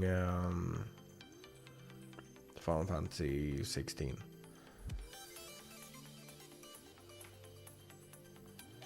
That was a really good game.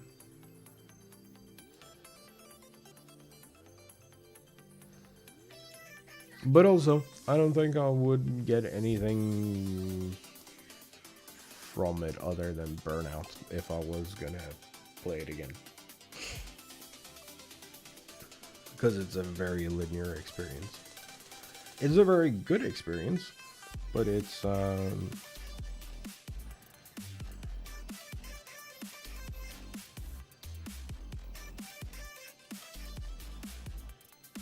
very linear still.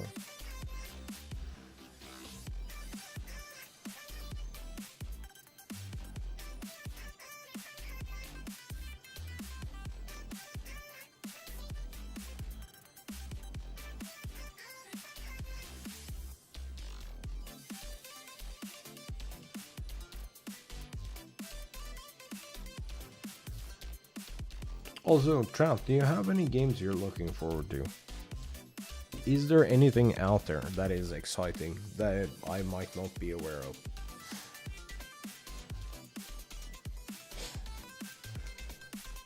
Because I've been mainly focused on...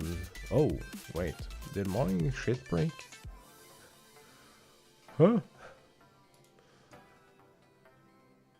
Oh no, I just never refreshed my page after I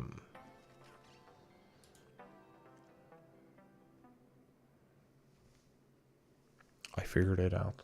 I'm just stupid, chat. Don't worry about it.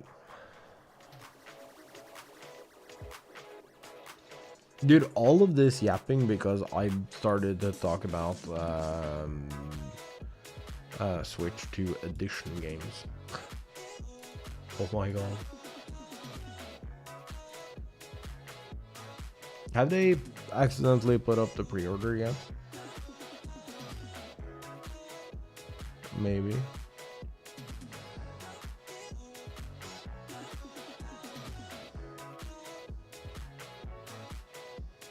That'd be sick.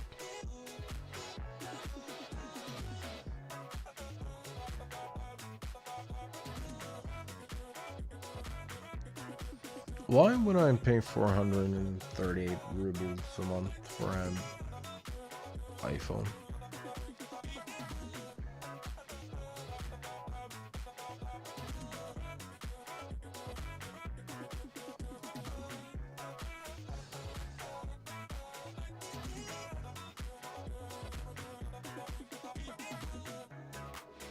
I say that like somewhat jokingly because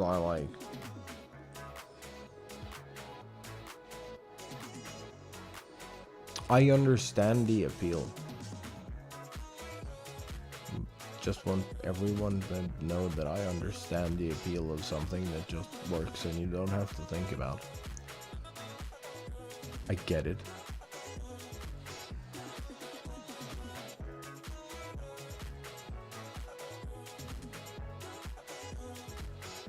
I don't personally care for it, but I understand.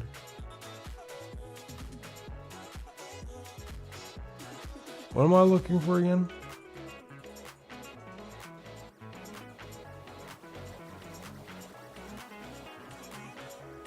Oh, the pre-order. I figured it out on my own, John. Are you proud of me?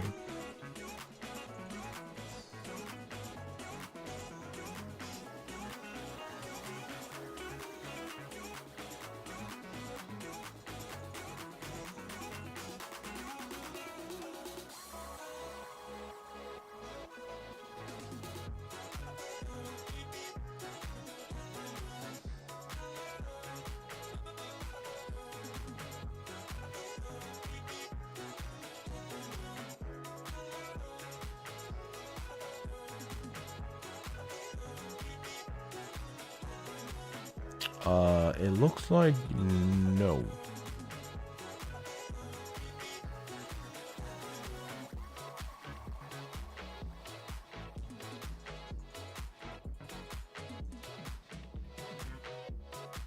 Annoying. Sure, I'll put myself on the list.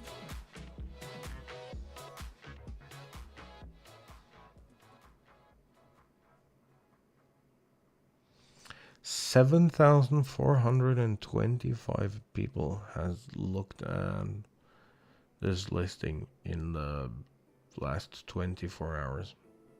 That is wild. Also, apparently they've like unblanked a button. So people were speculating that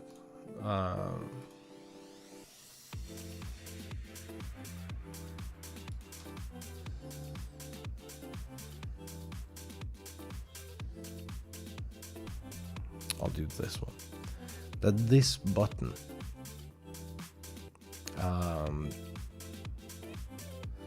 could be like a dedicated thing for like some of the stuff that have like double press home, like the zoom or like other programmable button. However, Nintendo on their official site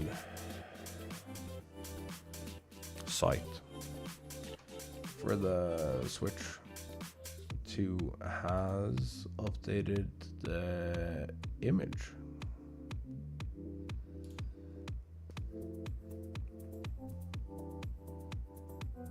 It's a C button.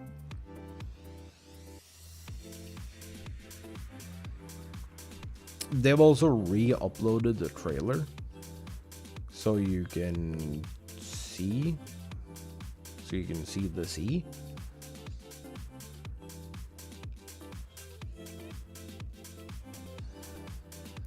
I don't know how I feel about any of this. I don't know. Okay, I don't know why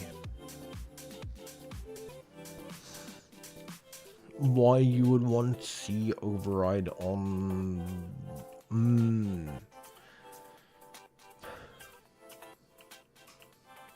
Wait.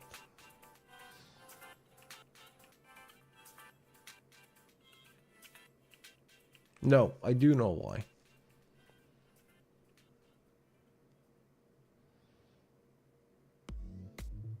It is Ocarina time.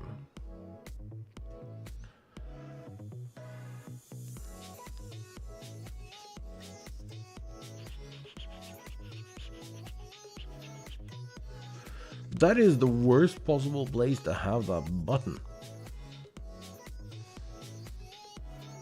Like, well, depending on implementation. But if it is C the way the like new 3DS or whatever does it, I can kinda understand, but also no.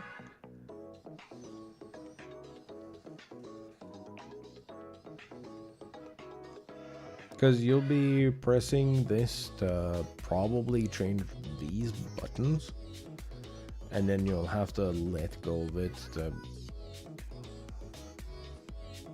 plonk your lower C or whatever.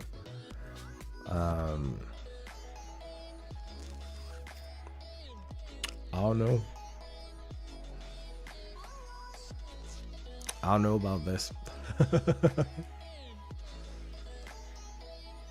But also, if it's a button that is intended to let go, why wouldn't you want the C button to override these buttons? So have it on this side. Well, I know why. It's because it's the same shape as this one, and it'd be confusing, and people would complain because people are stupid.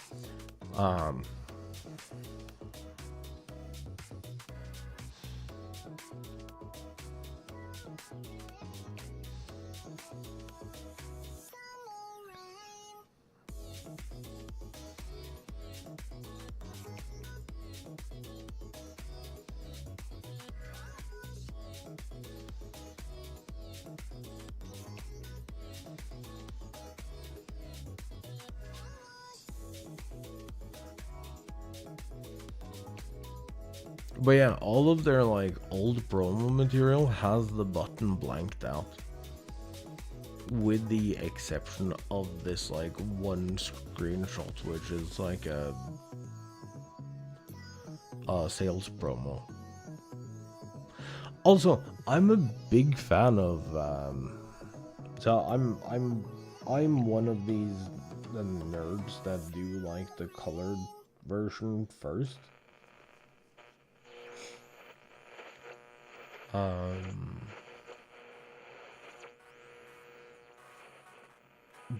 But I will say that I'm really, really, really enjoying the neon design and like how it's super muted this time around. So the Switch we are looking at is the neon version. So if I don't know if any of you remember when the Switch first launched, it launched in 2 different colors.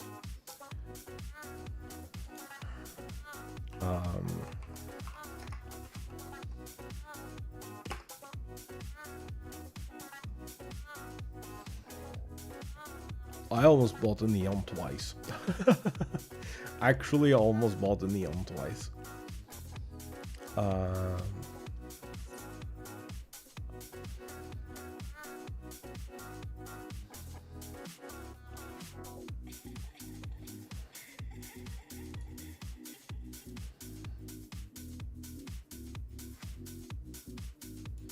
No, I just want the picture. Open image, new tab.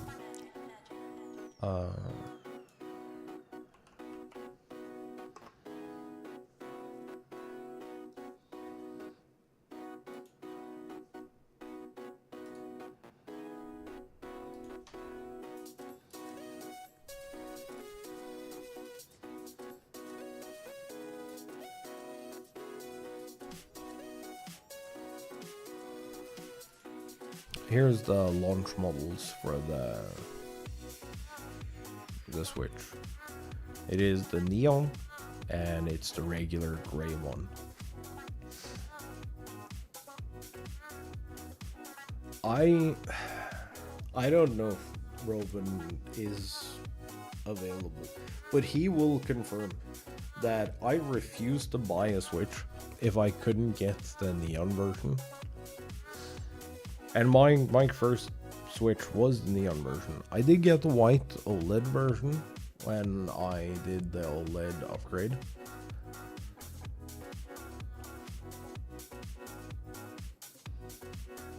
So I did get like the classy adult one eventually. But if we're looking at this is the neon version. See like little colored ring around the joystick and the colorway on the inside here.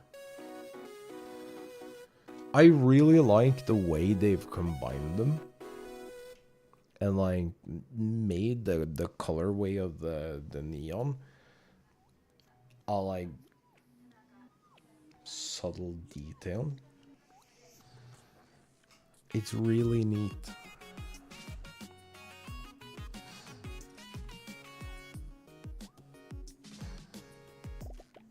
I'm also really curious about how big this thing is.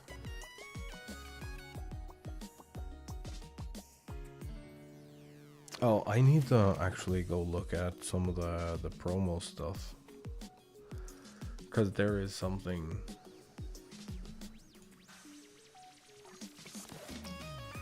I think someone fell over above me.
There is something I'm wondering here.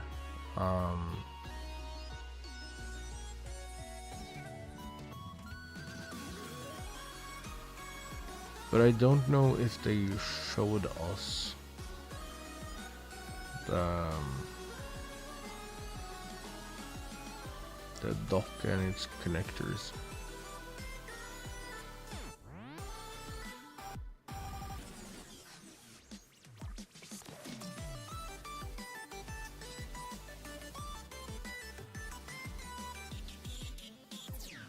Because the promotional material for the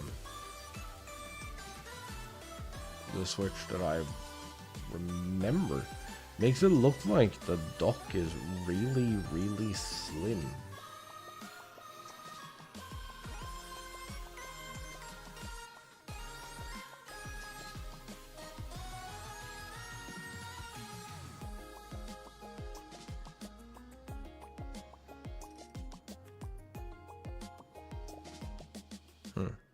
I don't know. I guess we won't know until Wednesday.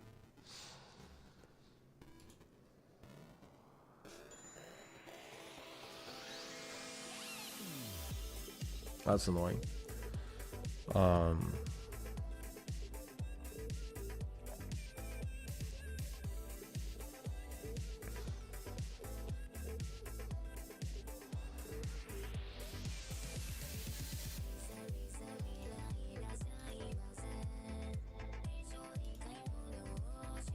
I haven't seen any convincing leaks either, so it's like I have no idea.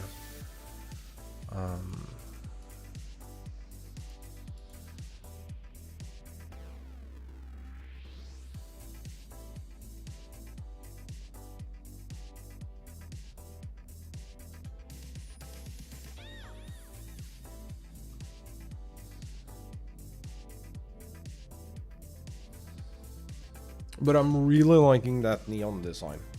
I like that it's subtle, but like still very clearly the little launch model Switch.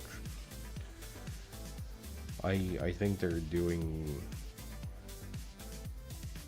the Switch design really well.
Sorry, I am looking for something. It's just, I do not have the brain power to do both. So I probably shouldn't. But I can't find the thing that I'm looking for anyway. So it's like,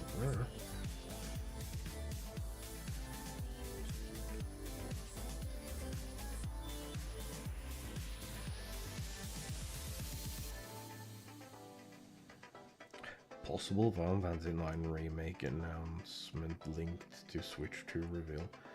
Dude, that is every single time. Every single time anything happens, it's like, oh my god, Final Fantasy IX. And it never is. If it is, then cool. But apparently, according to an internal Nintendo document,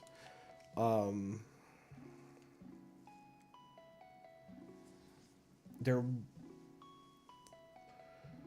won't be any third-party launch titles. .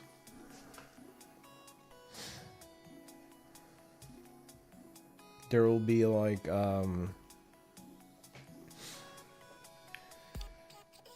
there will be a June.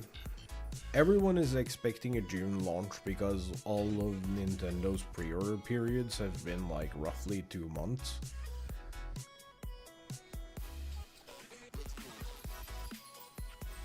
So April, May, June.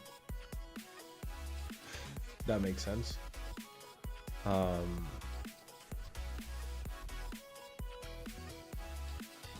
And then the first batch of the games coming out is like all just first party. The second round of games is trusted partners, and then there's gonna be like a big game drop in like November.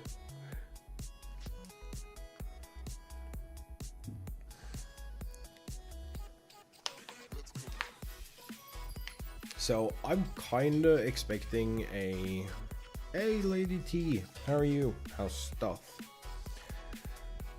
I'm kind of expecting that the first Final Fantasy related thing we're getting for the Switch 2 is gonna either be an announcement for a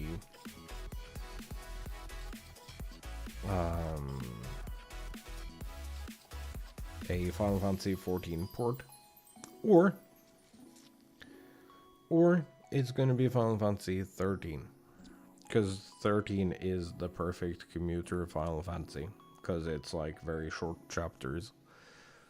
Thing better, I've been sick for a week. I've been laying on the couch. Yeah, we're getting a new Switch in like 3 months.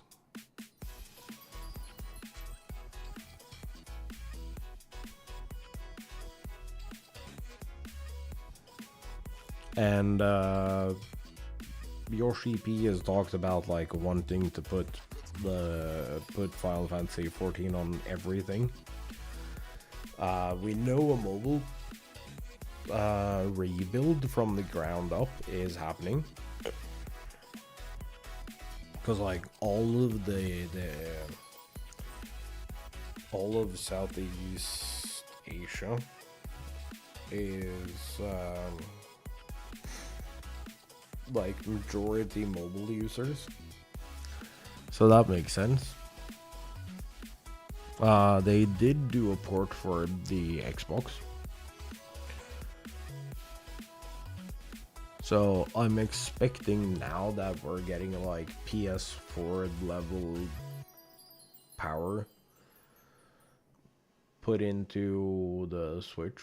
We'll probably get a Final Fantasy 14 port for the Switch.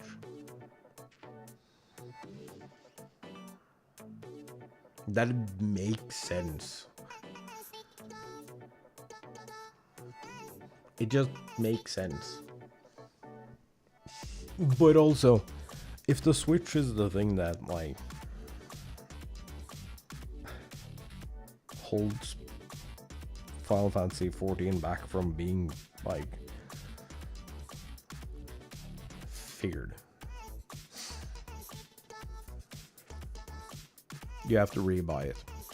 You don't have to resub or redo the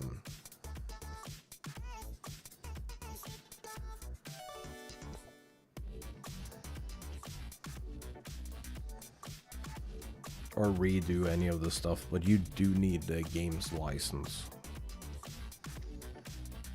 But you can use the same account everywhere.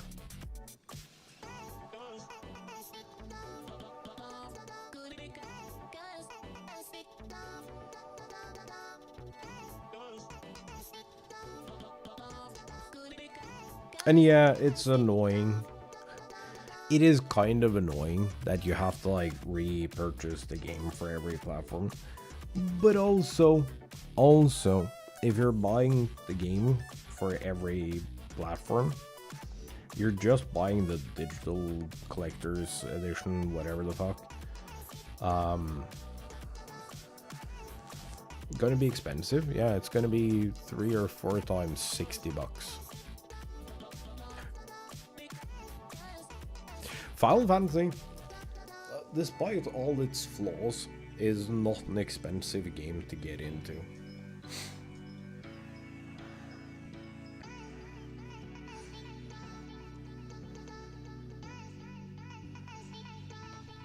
Outside of the fact that you're paying monthly to play it.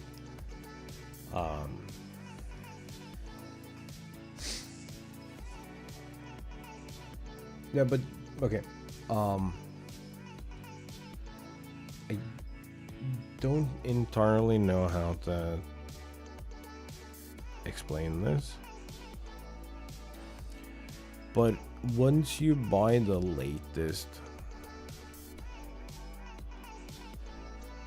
if you buy the latest expansion, you get all of it.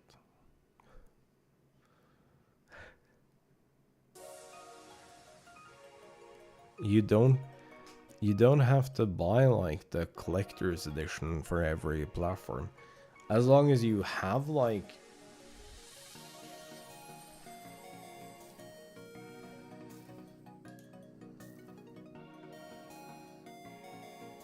if you like care about the collector's items of the digital collector's edition,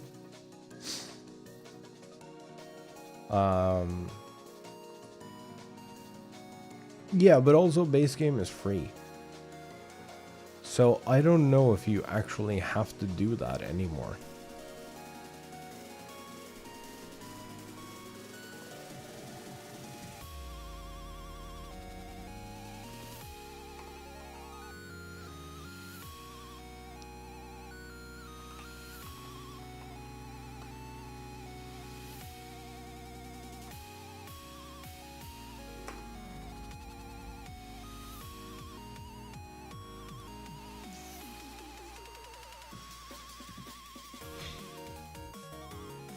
Yeah, I'm checking now.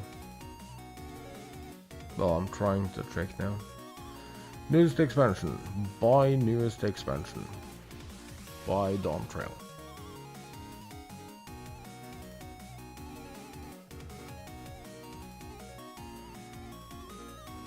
So Final Fantasy 14 online expansion. In order to play, you also need the starter edition or complete edition. Okay. How much is that? Related products, and you're not showing me the related product? Are you dense? The fuck do you mean?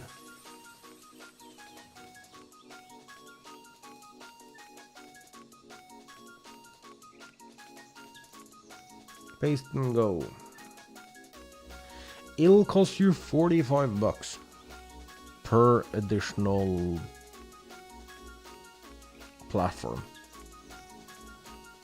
It'll still cost you whatever you pay for your game time, which is everything from €7 to 24.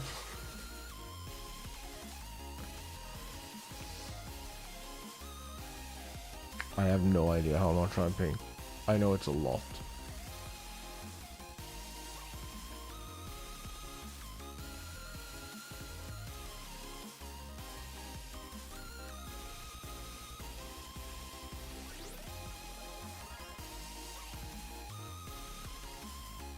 It's $40.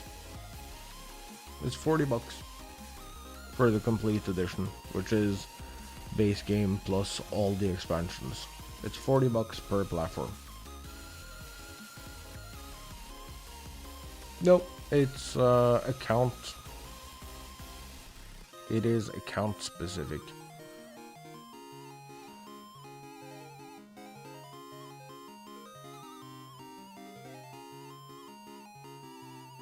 As far as I know. Unless... Oh, well, it might be different for time cards than it is for just having a subscription. I don't know that. Yeah, it's 40 euros for base game and all expansions. For any additional platform you want to buy it on. But it's also like fucking 35 bucks or something. For like just Dawn Trail.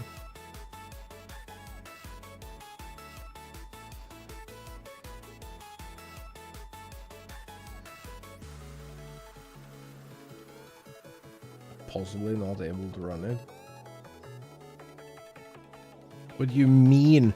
It runs on a goddamn toaster. It is one of the easiest games to run.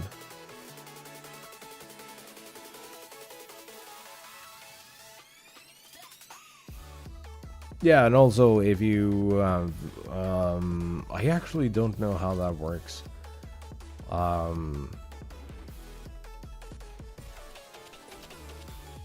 Yeah, but this thing is 15 years old. You just set it to everything low and then like fuck off into Adventureland.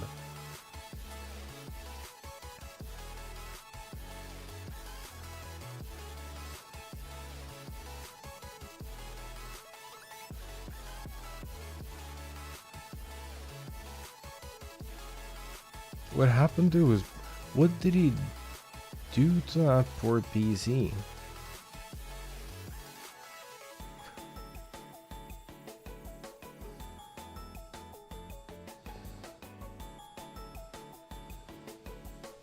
But yeah, you guys already at least have Shadowbringers.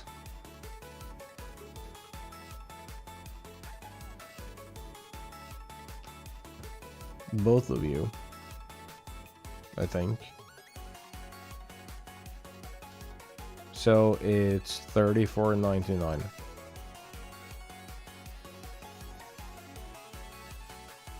To upgrade your like main.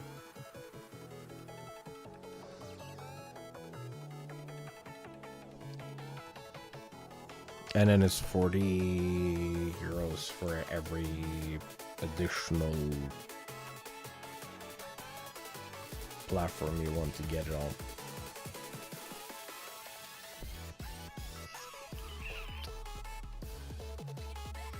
Oh yeah, you're like way fucking far behind, but I'm falling behind too, because like Monster Hunter.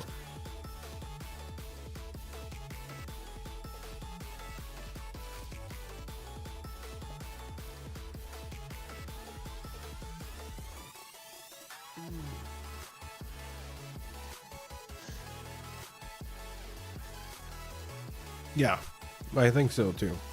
Also, pretty sure that y'all are without FC right now, because like someone came in and did like a major cleanup when everyone was offline.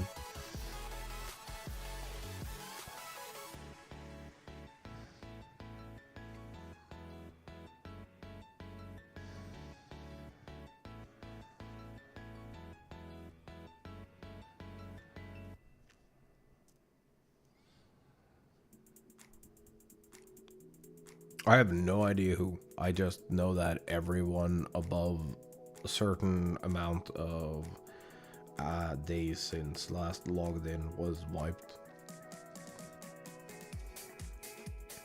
Yeah, it's been a minute.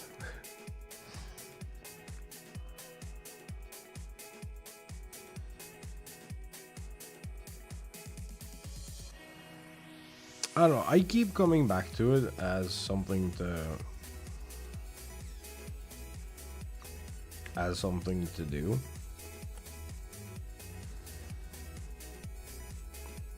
Because I do find it really fun. I really appreciate what this game offers for me.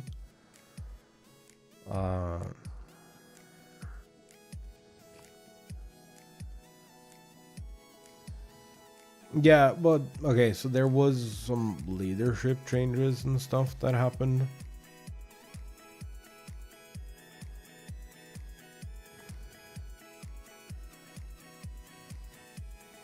So, uh, you know.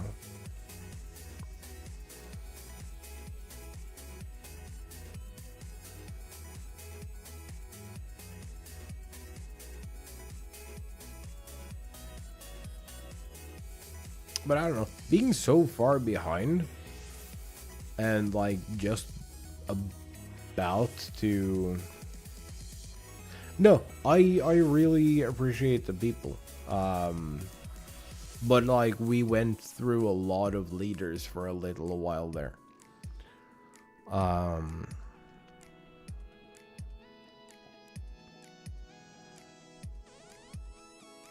They're like one of my best friends. So like, and they're doing a really good job making sure that the people who are still around feel welcome and stuff.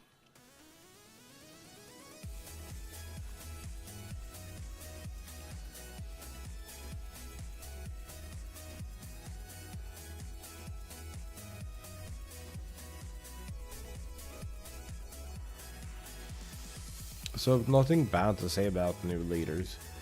It's just that we went through a lot of them in a very short period of time. I was a leader for like 24 hours, I think.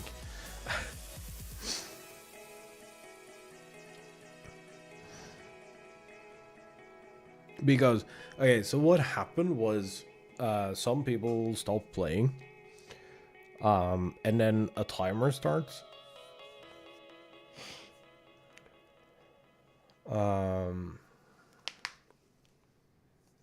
Yeah, that was fair. But yeah, once an FC leader stops playing, a timer starts where the FC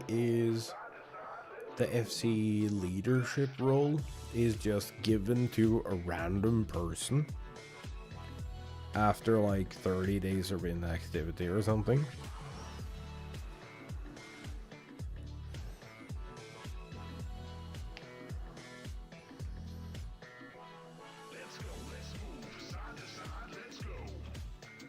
So a lot of people were leaders in a very short period of time, because like it just bounced between people who have stopped playing.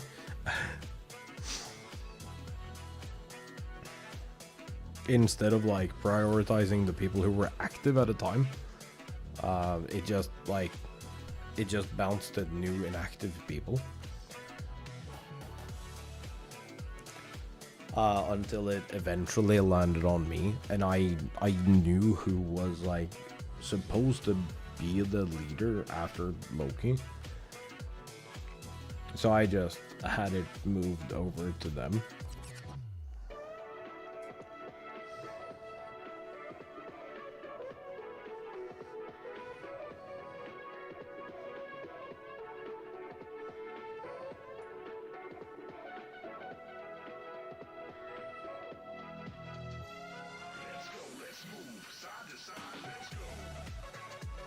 Well, it didn't really, given the situation, it didn't really make sense for me to be a lead. Because, like, I was the only active person of my people, and the other people in the FC were, like, they're their own little core group of friends.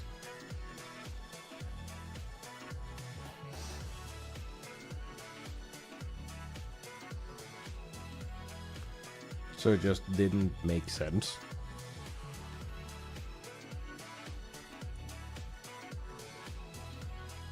I do think, though, that if more people moved the other data centers, because there has been a chaos exodus, that we might find ourselves with like Roven and I being the last standing bastion of Re.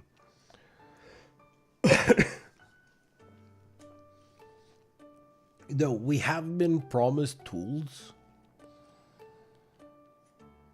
but we've also been promised text bubbles, so you know. But we have been promised tools that will make it easier to do like cross data center activities.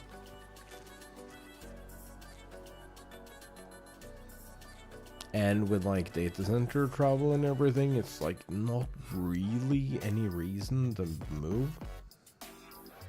But also, I kind of understand the people who do want to move, because it's just way more convenient.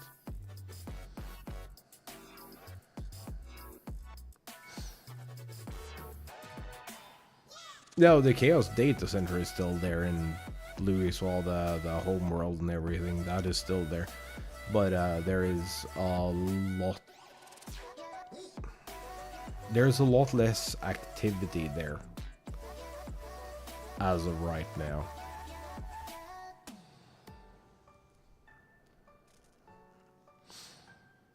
Because the main data center has been light.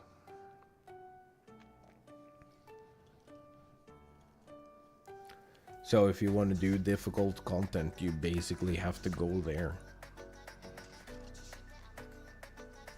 Which is a little sad. Because like...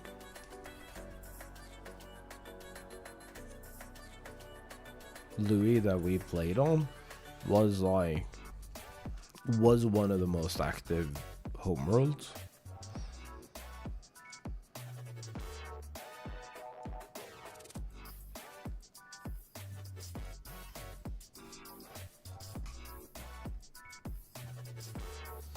Oh, dude, it was driving me insane. People were talking about like how the EU data center close was like proof that Final Fantasy is failing.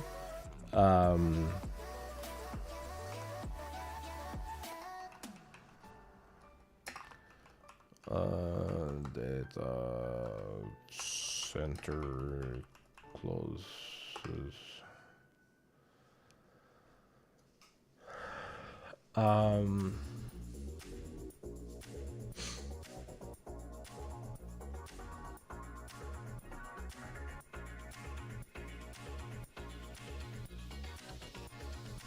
Yeah, Game Rant had this like really dramatic thing. Final Fantasy 14 is shutting down some servers.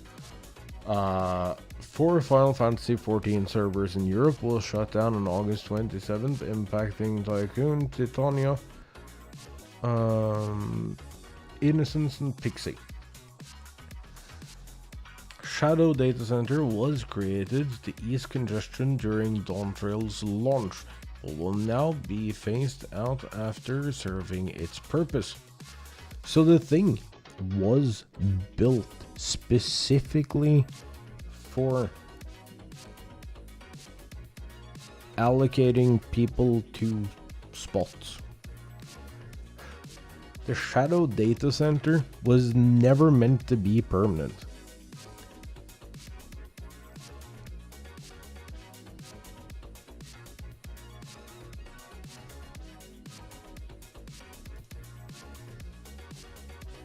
And everyone is like, whoa, I have no idea that we're struggling so much. Or like, fucking told you we're struggling so much. See, they're turning off the half of the European servers. No, that's not how that's working.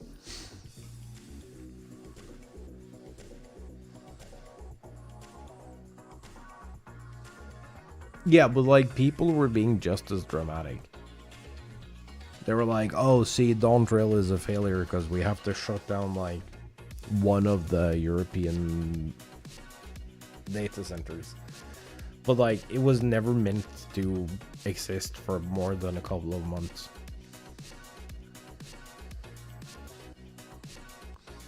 it was always meant to be a temporary solution to not have to deal with the Endwalker situation.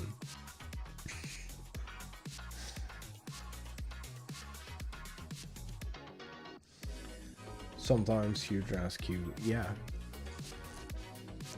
But also, huge ass queue, if you see like I believe if it's sub 30 people in queue, there isn't actually a queue.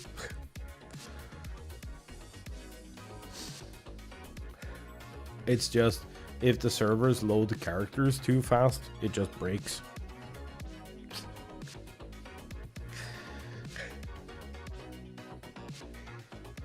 Just Final Fantasy 14 things.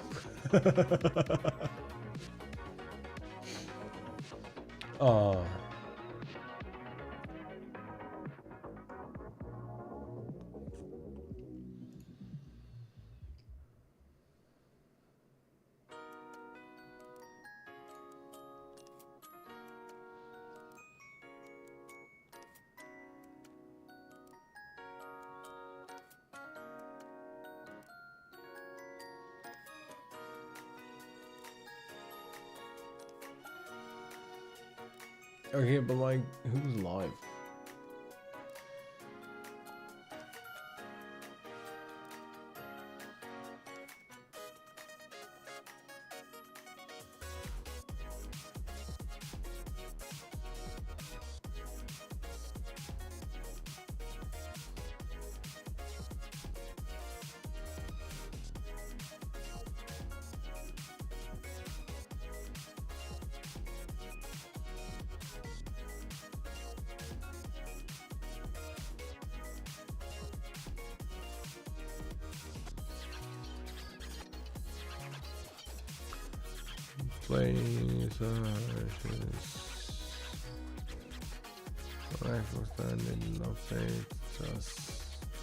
I don't want to play anymore.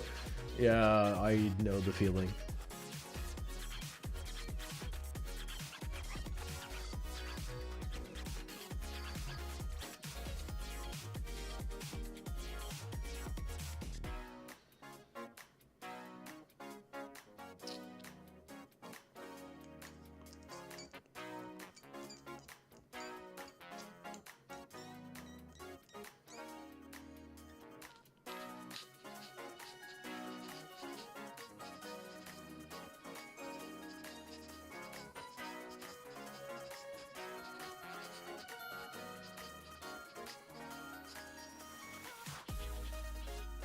Oh, it's world's first race tomorrow. What was my plan games-wise? I didn't have a plan for today. This week we're gonna do Final Fantasy things mostly, and then some Monster Hunter Wild stuff, and then once I get the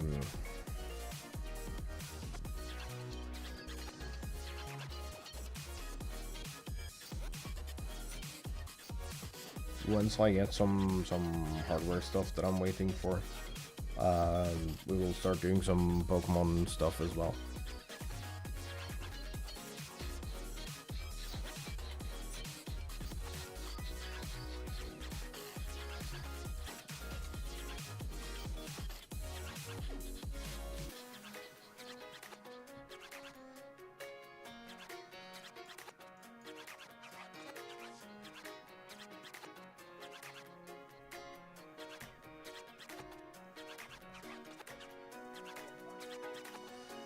I didn't really have a plan today, other than I wanted to stream.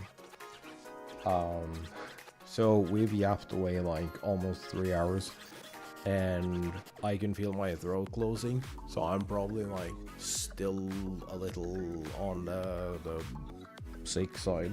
So I'm not gonna overdo it, I'm just gonna call it here.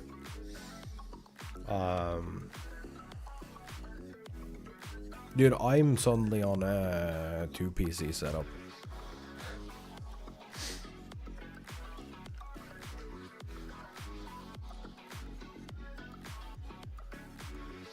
Also, PCs right now, if you're in an area where you can buy the 5600X CPU, are in a really good spot. If you want like a reasonable PC and you like either have something that is really old or like you don't have a gaming PC, buying a gaming PC right now is pretty doable. You won't have much of an upgrade path because it's the 5600X or the 5600 is the last offering on the AM4 platform.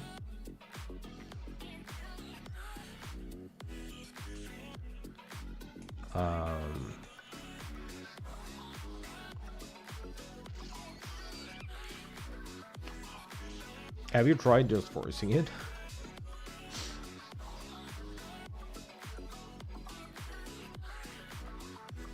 But yeah, 5600X on a B whatever the fuck.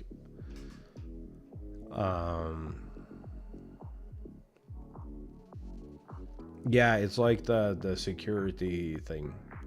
I know, but it also like just lets you do it regardless.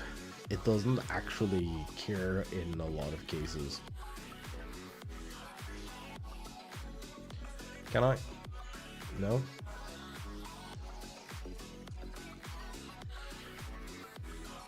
Nope, not on yours. No, there's been several cases with hardware monitor. Tell me what. If you need a PC upgrade right now, chat, you get a Ryzen 5 5600X. You pair it with a, sorry for the plosives, B550 motherboard.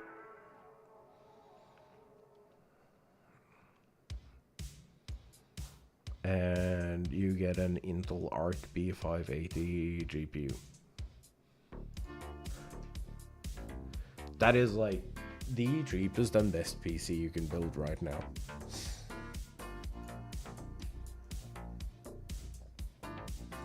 And it's surprisingly capable. Like, holy shit.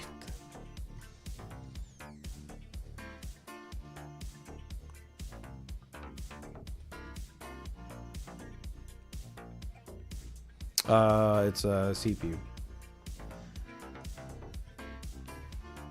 That is my secondary PC. Is a 5600X on a B550 motherboard, and is running an Intel Arc GPU.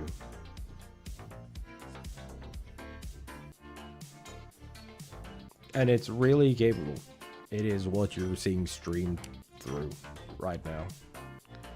It is streamed solely through that secondary PC. My like main gaming PC actually should have a motherboard and CPU upgrade. I really can't afford it. It is so expensive, dude. I want to move it over to AM5 and get like the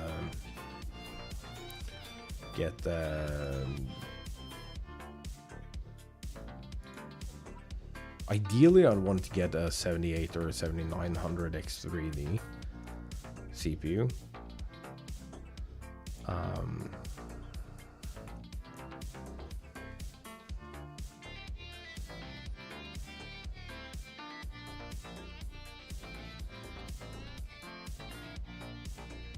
Nice. Yeah, that helps.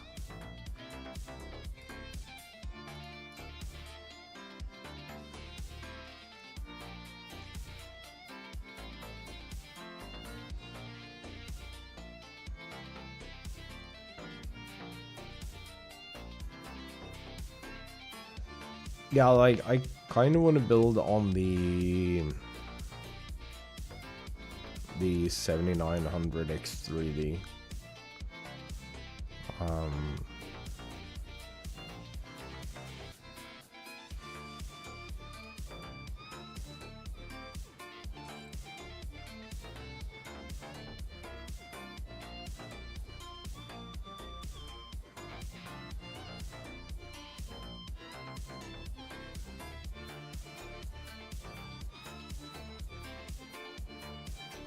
That or the 7800.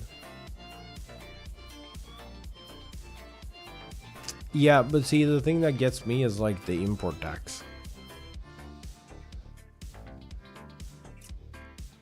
So while it might be cheap to buy, I still have to pay 25% of that when it comes to here.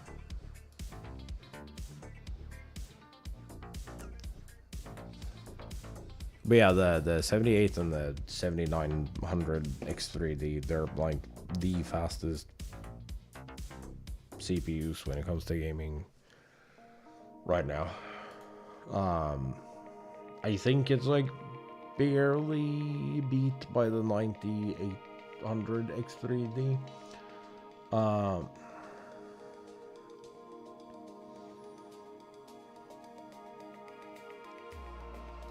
But it's a serious step up from what I have.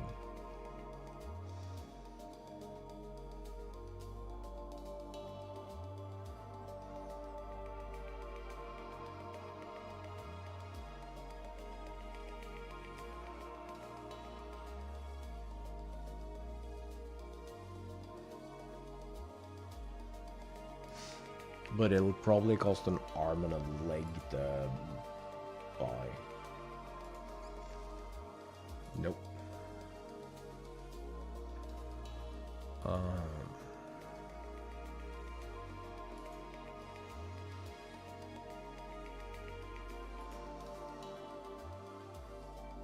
Oh, I already have that in cart.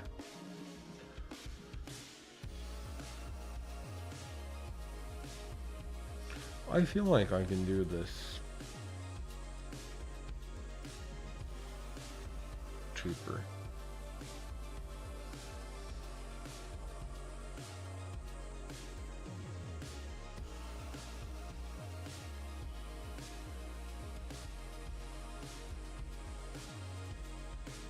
Oh, that's the wrong way. This, and I want it to be AM5.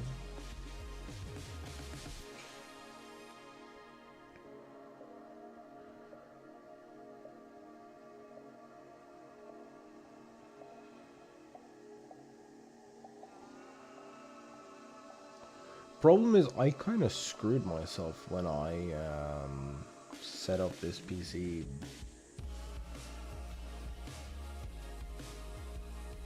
a while ago.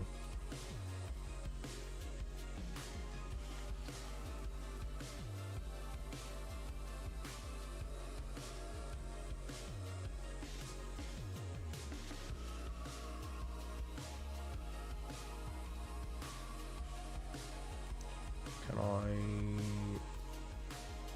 ATX and nope, fuck you. Extended.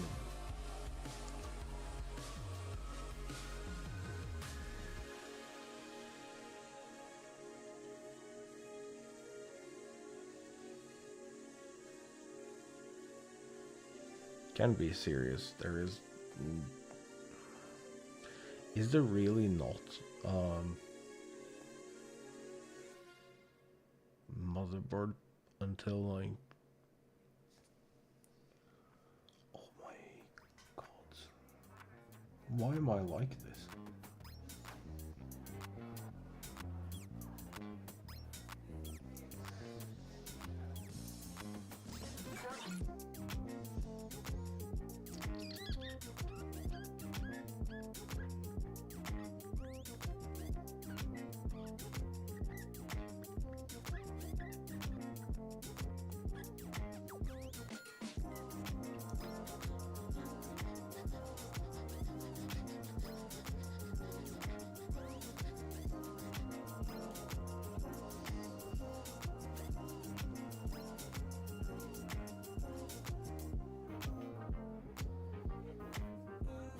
I don't like that.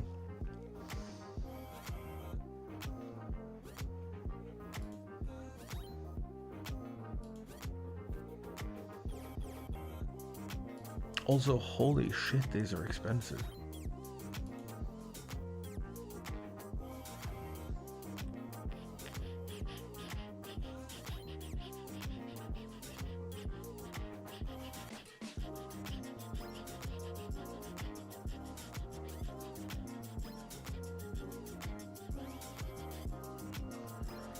Sold out? Well, just get a different one.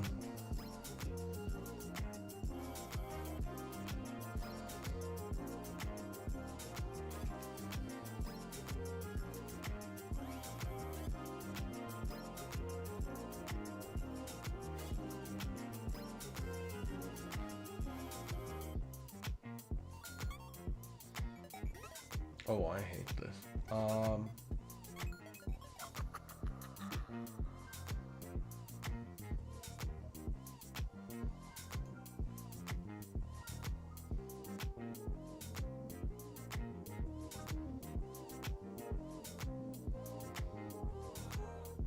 Dude, they'll all fit as long as it's the same stuff.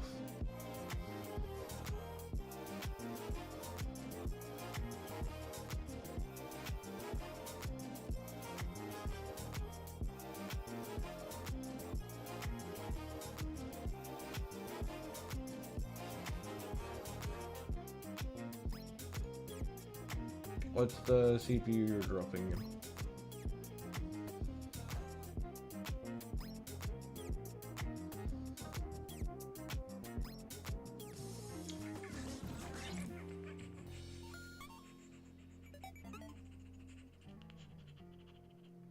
What's the CPU you're getting?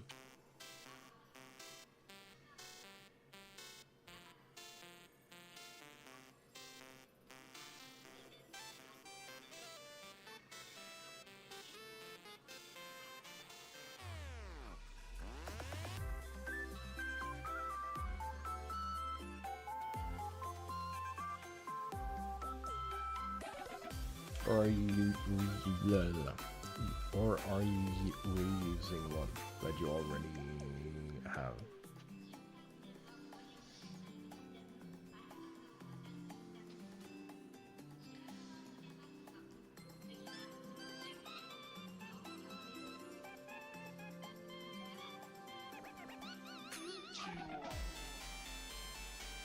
Okay, but like underneath that there has to be a CPU. What CPU are you getting?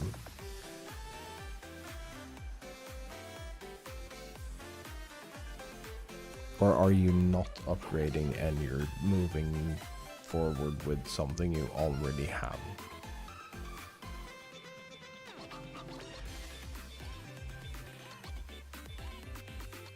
Because if you're side rating,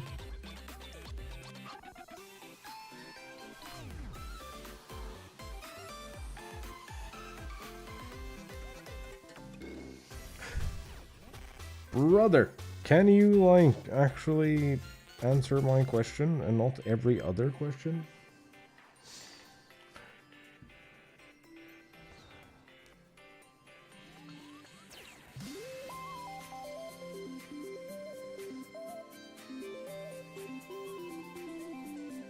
Because if you're not replacing your CPU,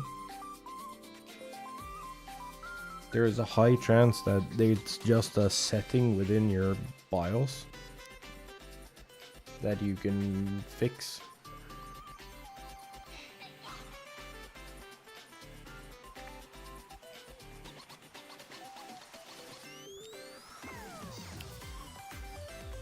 Because,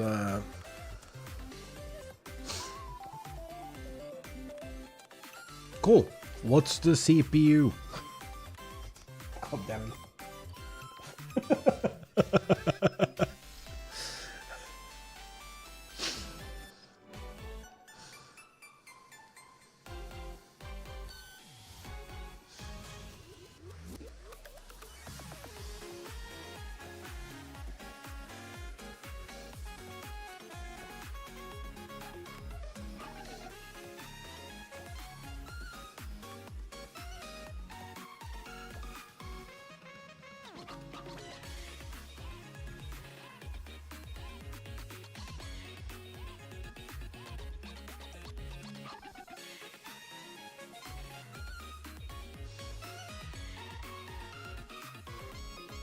the fuck is specky?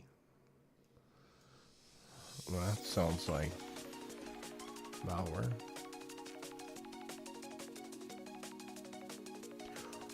Oh my god, you have bigger problems, dude.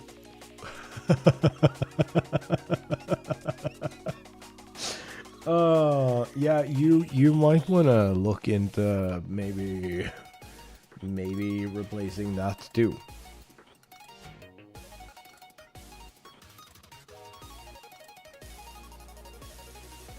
Yeah, you are 100% replacing that also. Like, damn. Oh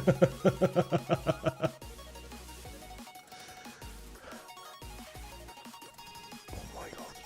How do you not know what is being replaced in your PC?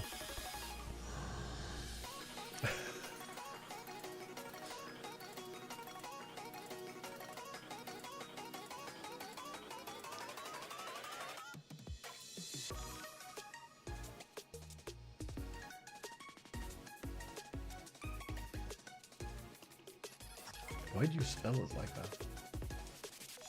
Is that like a translation thing?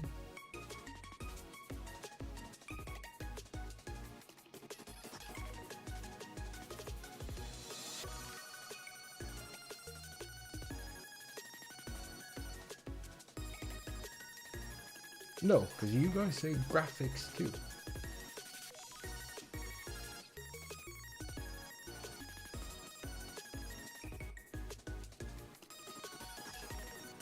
No.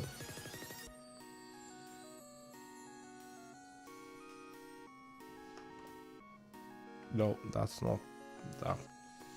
Wait,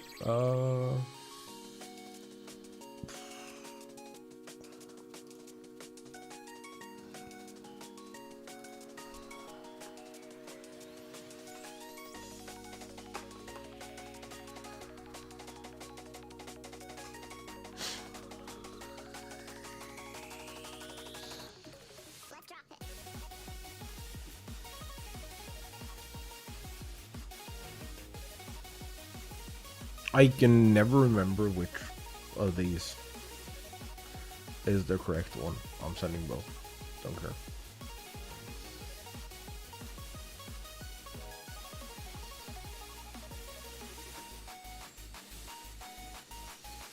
Or they might be stuck in ads for a while too. I'm hungry, chap.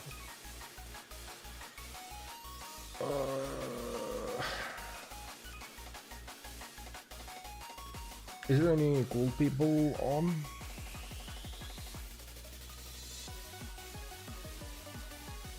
Co-working and studying is a wild category.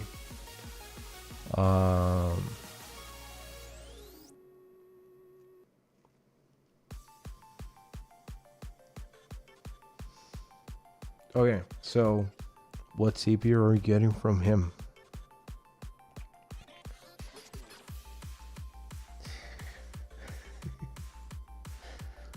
Dude, it's so difficult to help people when they don't know their shit. I absolutely do not blame you for not knowing the stuff. Cause like, there's a lot of it to keep track of.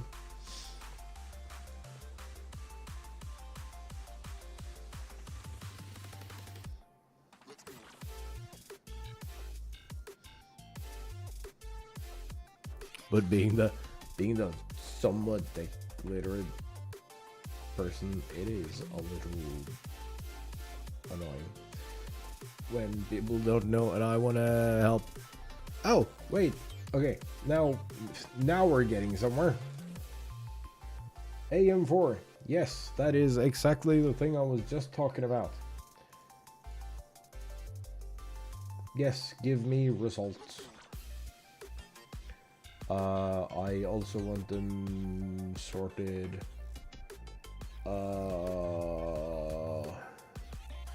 upside down. Sure. That worked. Actually.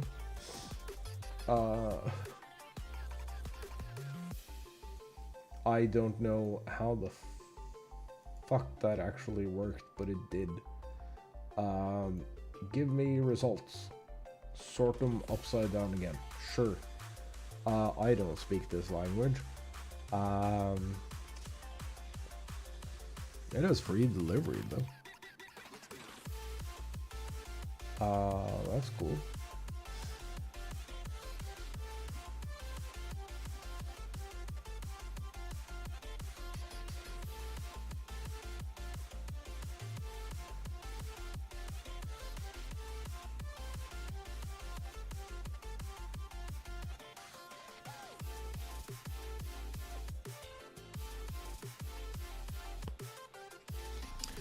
I would, oh no, my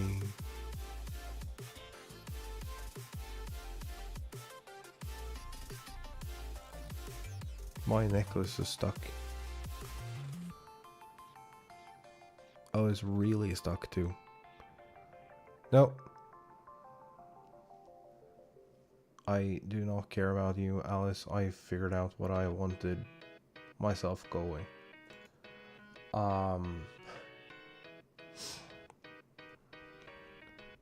Wait, how much were you spending on this? That is wild.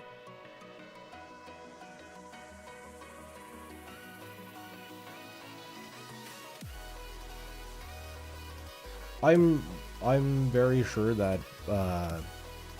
Siren and I will have different reasons.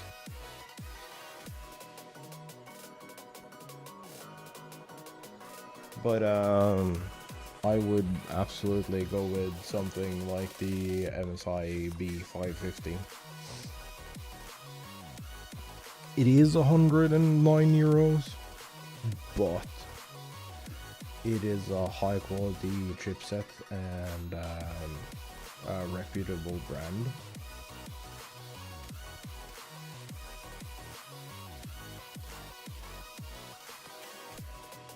And it's full ATX, which I know doesn't really matter, but you're getting more out of your CPU by getting a more solid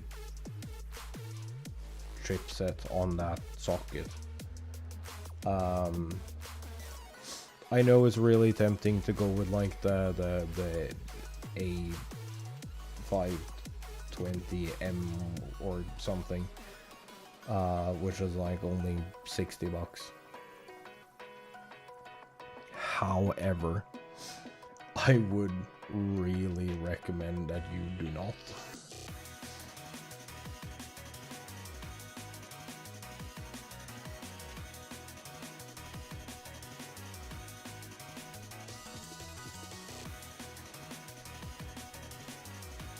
I am not even seeing that.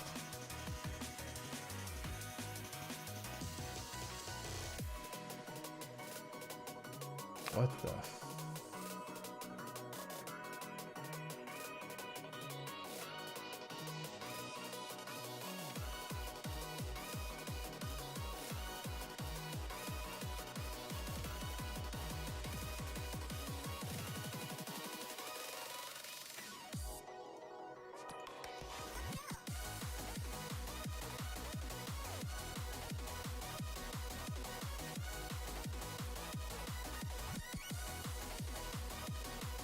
on that site that you showed me,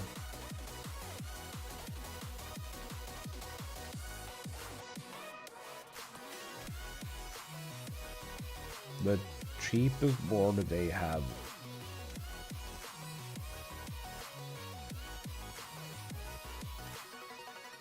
that I do not care about your cooling at all, because that's not the piece you're missing.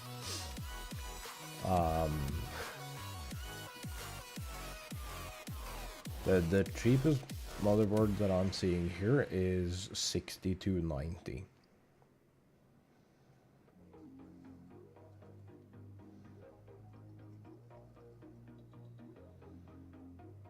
This is from your own suggested site.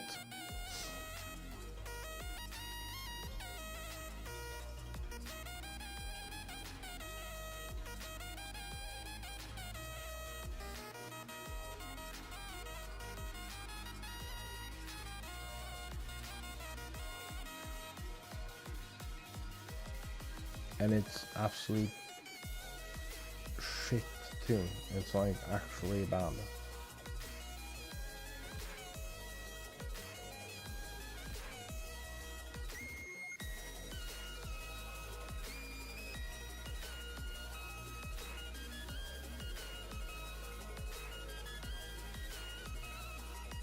I actually think I've used this site before now that I think about it.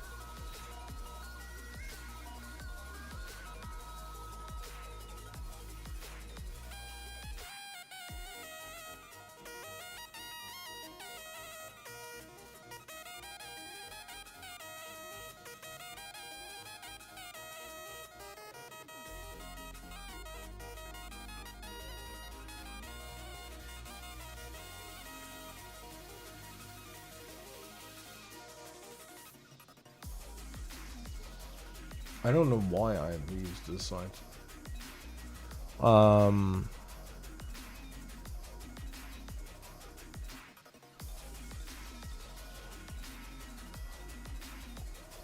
haven't purchased from here, but I had to find something for someone else.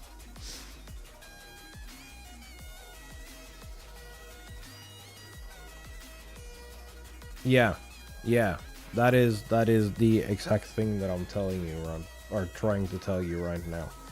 If you can save for a little longer and get a B series motherboard or like a B chipset motherboard instead of the A chipset, you will be getting more out of your CPU. Because AMD is like absolutely cooked when it comes to like how the CPUs perform on the different chipsets.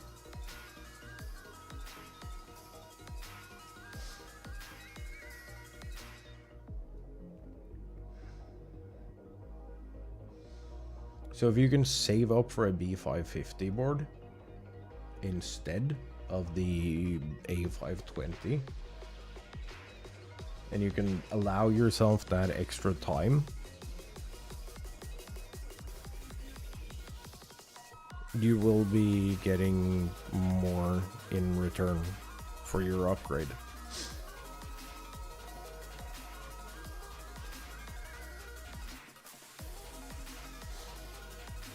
I know, it's a spicy cost upgrade. Going from like a €55 thing to like almost €100 thing.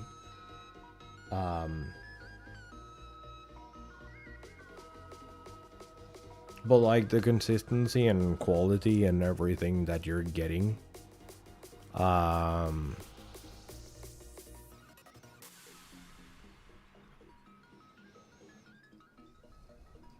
Dude, why? Okay, you're not allowed to send me links. That's why you're doing that. Copy. Let me paste and go.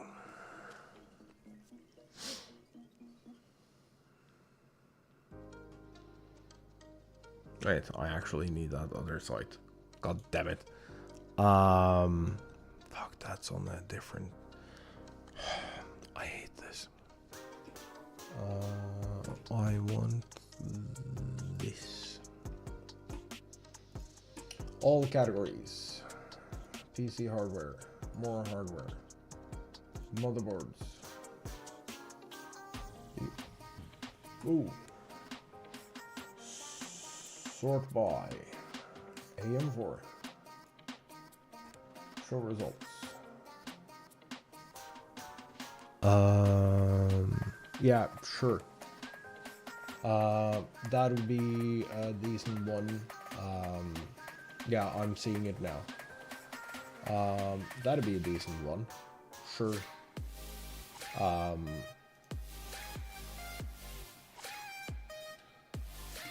Sort by. Price, upside down, inside out. The Asus Prime B550 MK is $96.90.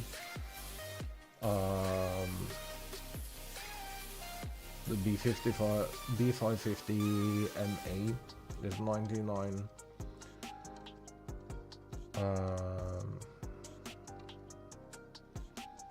there is several options between the A chipset.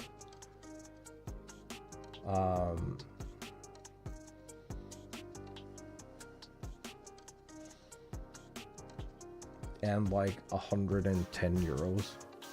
There's a bunch of options there that are actually really good. And personally, I would recommend that you go for a B550 board.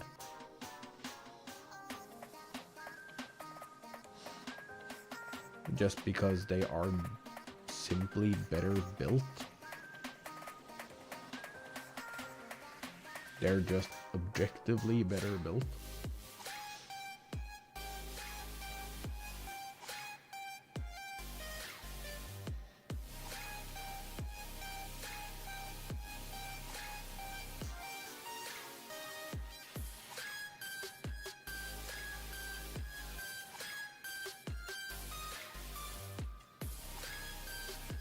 The B550 MA, I'm pretty sure that has support for the...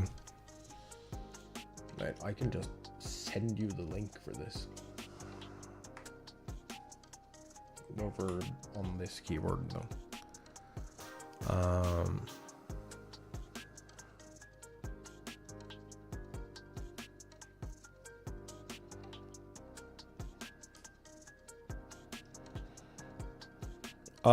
The ARB doesn't matter for its storage. No. What it matters for is so the B chipset has more. It has more options when it comes to like power delivery and stuff. So it's like it's more stable. One. Two. It's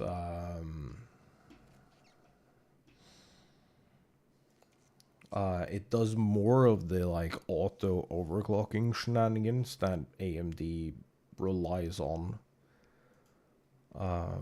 We've played out this playlist twice today.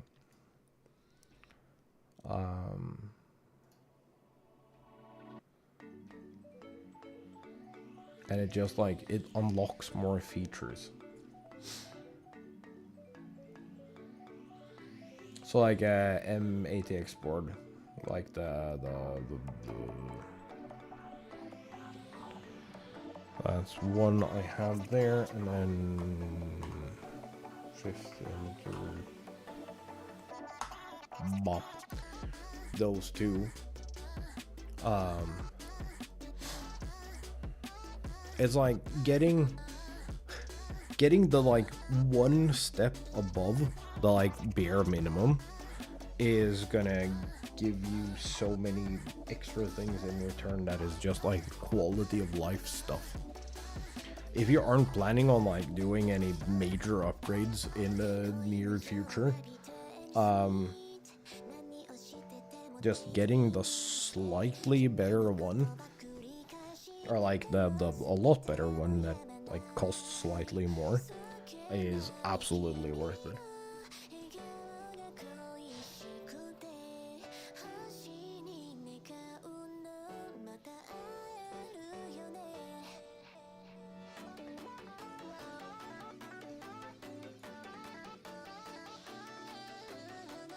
It's like I'm so dependent on like my PC working, so I'll rather buy. I'd much rather buy like top end shit than potentially trying to scrape on something and being screwed out of features because I decided to go for like the absolute cheapest thing. That is like, it's the same thing I do with phones. I need my phone to always work. And I've tried buying budget phones, but I wear them out. And I know that I wear them out. I've been wearing out phones since like fucking 07. there is absolutely no reason why I should be buying budget phones, because it's just, at the end of the day, it'll cost me more to buy a shit product multiple times than it'll cost me to buy like a proper phone whenever I buy a phone, for instance. And it's kind of the same with like anything.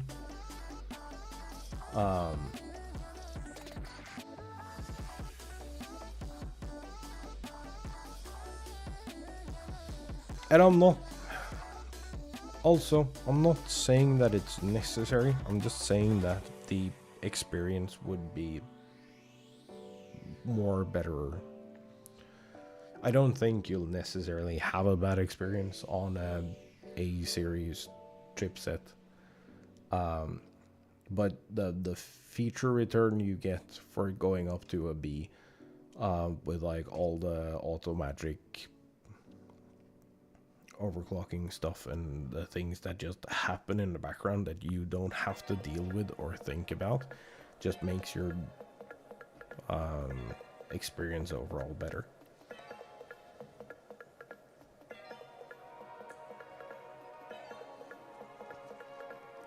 Because you're getting everything you pay for.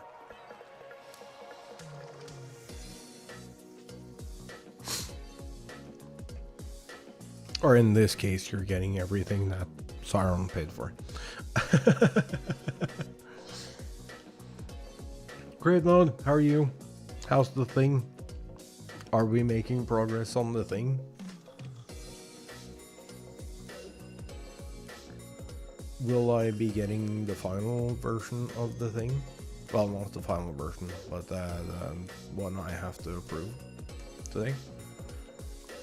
Still working? Boo. I ended up streaming an hour longer than I had planned for today.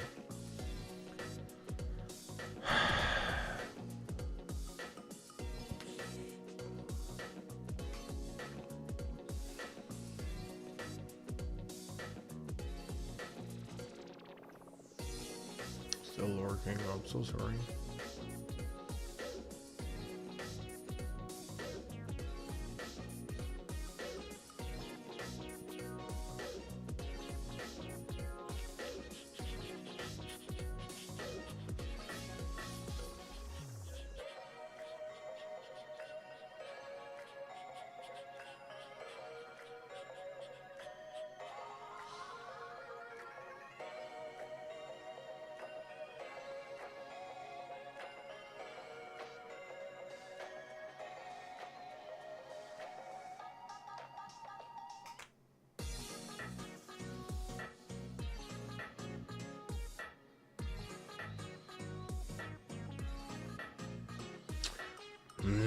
Why are you like this?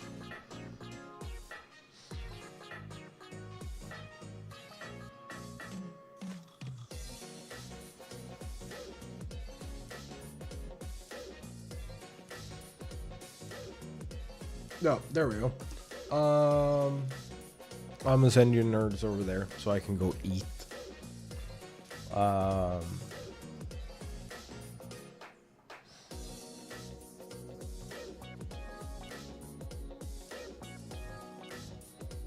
So go do that. I'll be back tomorrow, probably, and we'll do some Final Fantasy things tomorrow. Yeah. Good luck.